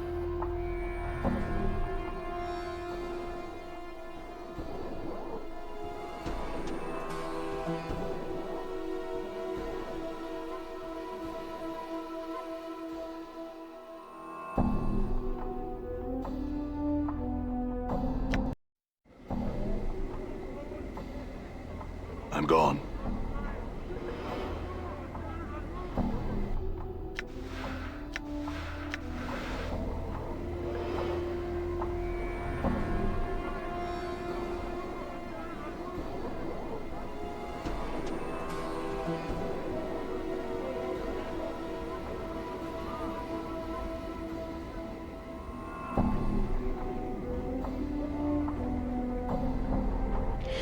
You see Reekwind. His eyes have reverted to their normal size, and he is no longer assailed by the twitching spasms that you noted before. He is smiling, and he looks considerably cleaner than before. Greetings, Reekwind. I had some questions for you. He looks at you, amazed. It stopped. It all stopped. Just like that. He snaps his fingers, then looks down at himself. Powers above, He laughs. I feel clean again. Good to hear of it. Jumbo didn't want to remove the curse, but I got it out of him. Thank you, sir. He looks flustered. I have nothing to pay you with, but you are in my good graces. He shrugs. For whatever that is worth. He frowns, then stands straight. I will tell the story of your kindness to all who will listen. Actually, do you have any stories you haven't told me already? That could be payment enough. Of course. Reekwind looks around. Though I've had enough of telling tales for a while. Do you have something I could write them in? I have a journal. Updated my journal. Reekwind takes the journal. He scribbles for a while, then hands it back to you. There you are. Thanks, Reekwind. If you would never use that name again, I, among others, would be thankful. Very well. What should I call you?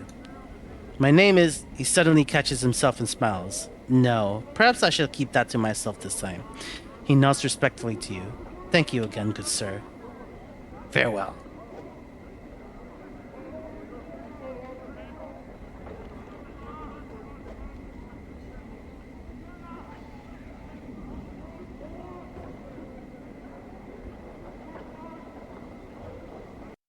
Okay, that'll be it for tonight. Actually, just a quick peek. Journal.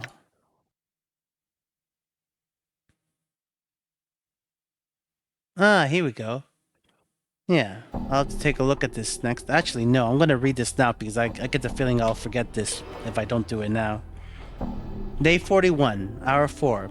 In exchange for helping him shed his curse, Reekwind put all the stories he knew in my journal.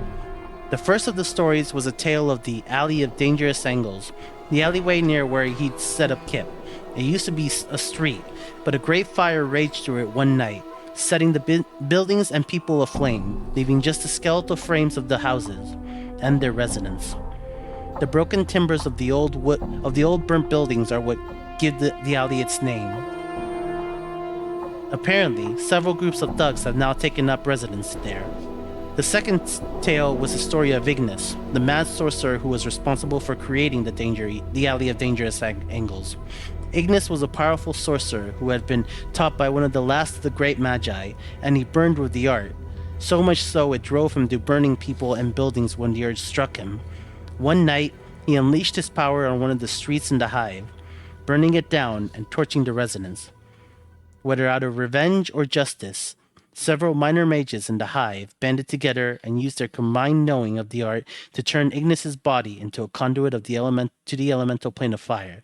They hoped the pain would kill him. It didn't. Apparently, it just caused Ignis to enter a deep sleep. The third and last tale was the story of Farad. Apparently, Farad was once a member of the aristocracy in Sigil, but he used his position to bend laws, cheat others, and even condemn innocent men. His acts were so deceitful that it damned his soul to the lower planes when he died. When he learned of this, he became afraid and looked for a way to dodge his fate. Apparently, he consulted several seers and was told that he would find a means of saving himself in the trash of Sigil. Farad cast off his position of respect and became a king of rags, sending his gang of collectors to scour the Sigil streets in search of something that would set his soul free. But he knows not what it is. Interesting.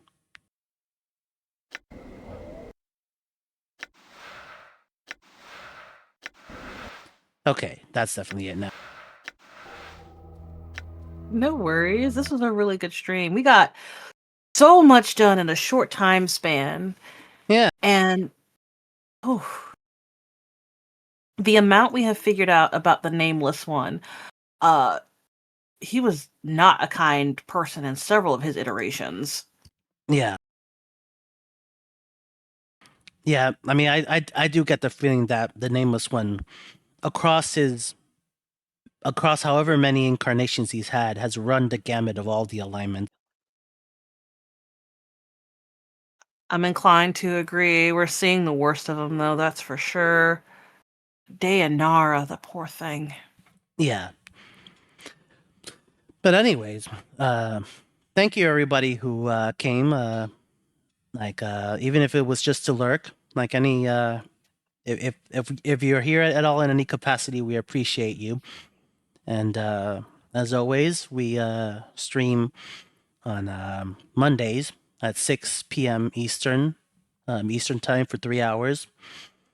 If I have to make any changes in plan, like any sudden cancellations or whatnot, I'll be sure to make a note of it in my Twitter account, which you'll find linked to this channel, along with my YouTube account, which I use to post VODs of my streams. So, once again, thank you for coming. Over to you, Oleander. All right, everybody, we're learning way too much about our nameless figure. And for those present, past, future, silent, and chatty, we welcome you. And we're so happy that you were able to join us this evening as we learn more and more about this mysterious figure. Needless to say, if a man shows you who he is the first time, run! Dayanara felt that way for a reason. Listen, let her tale be that one. Other than that, just like what Tick said, 6 p.m. EST for 3 hours every Monday. Back to you. All right. Thank you again, everybody, and have a good night. We hope to see you next week. Good night.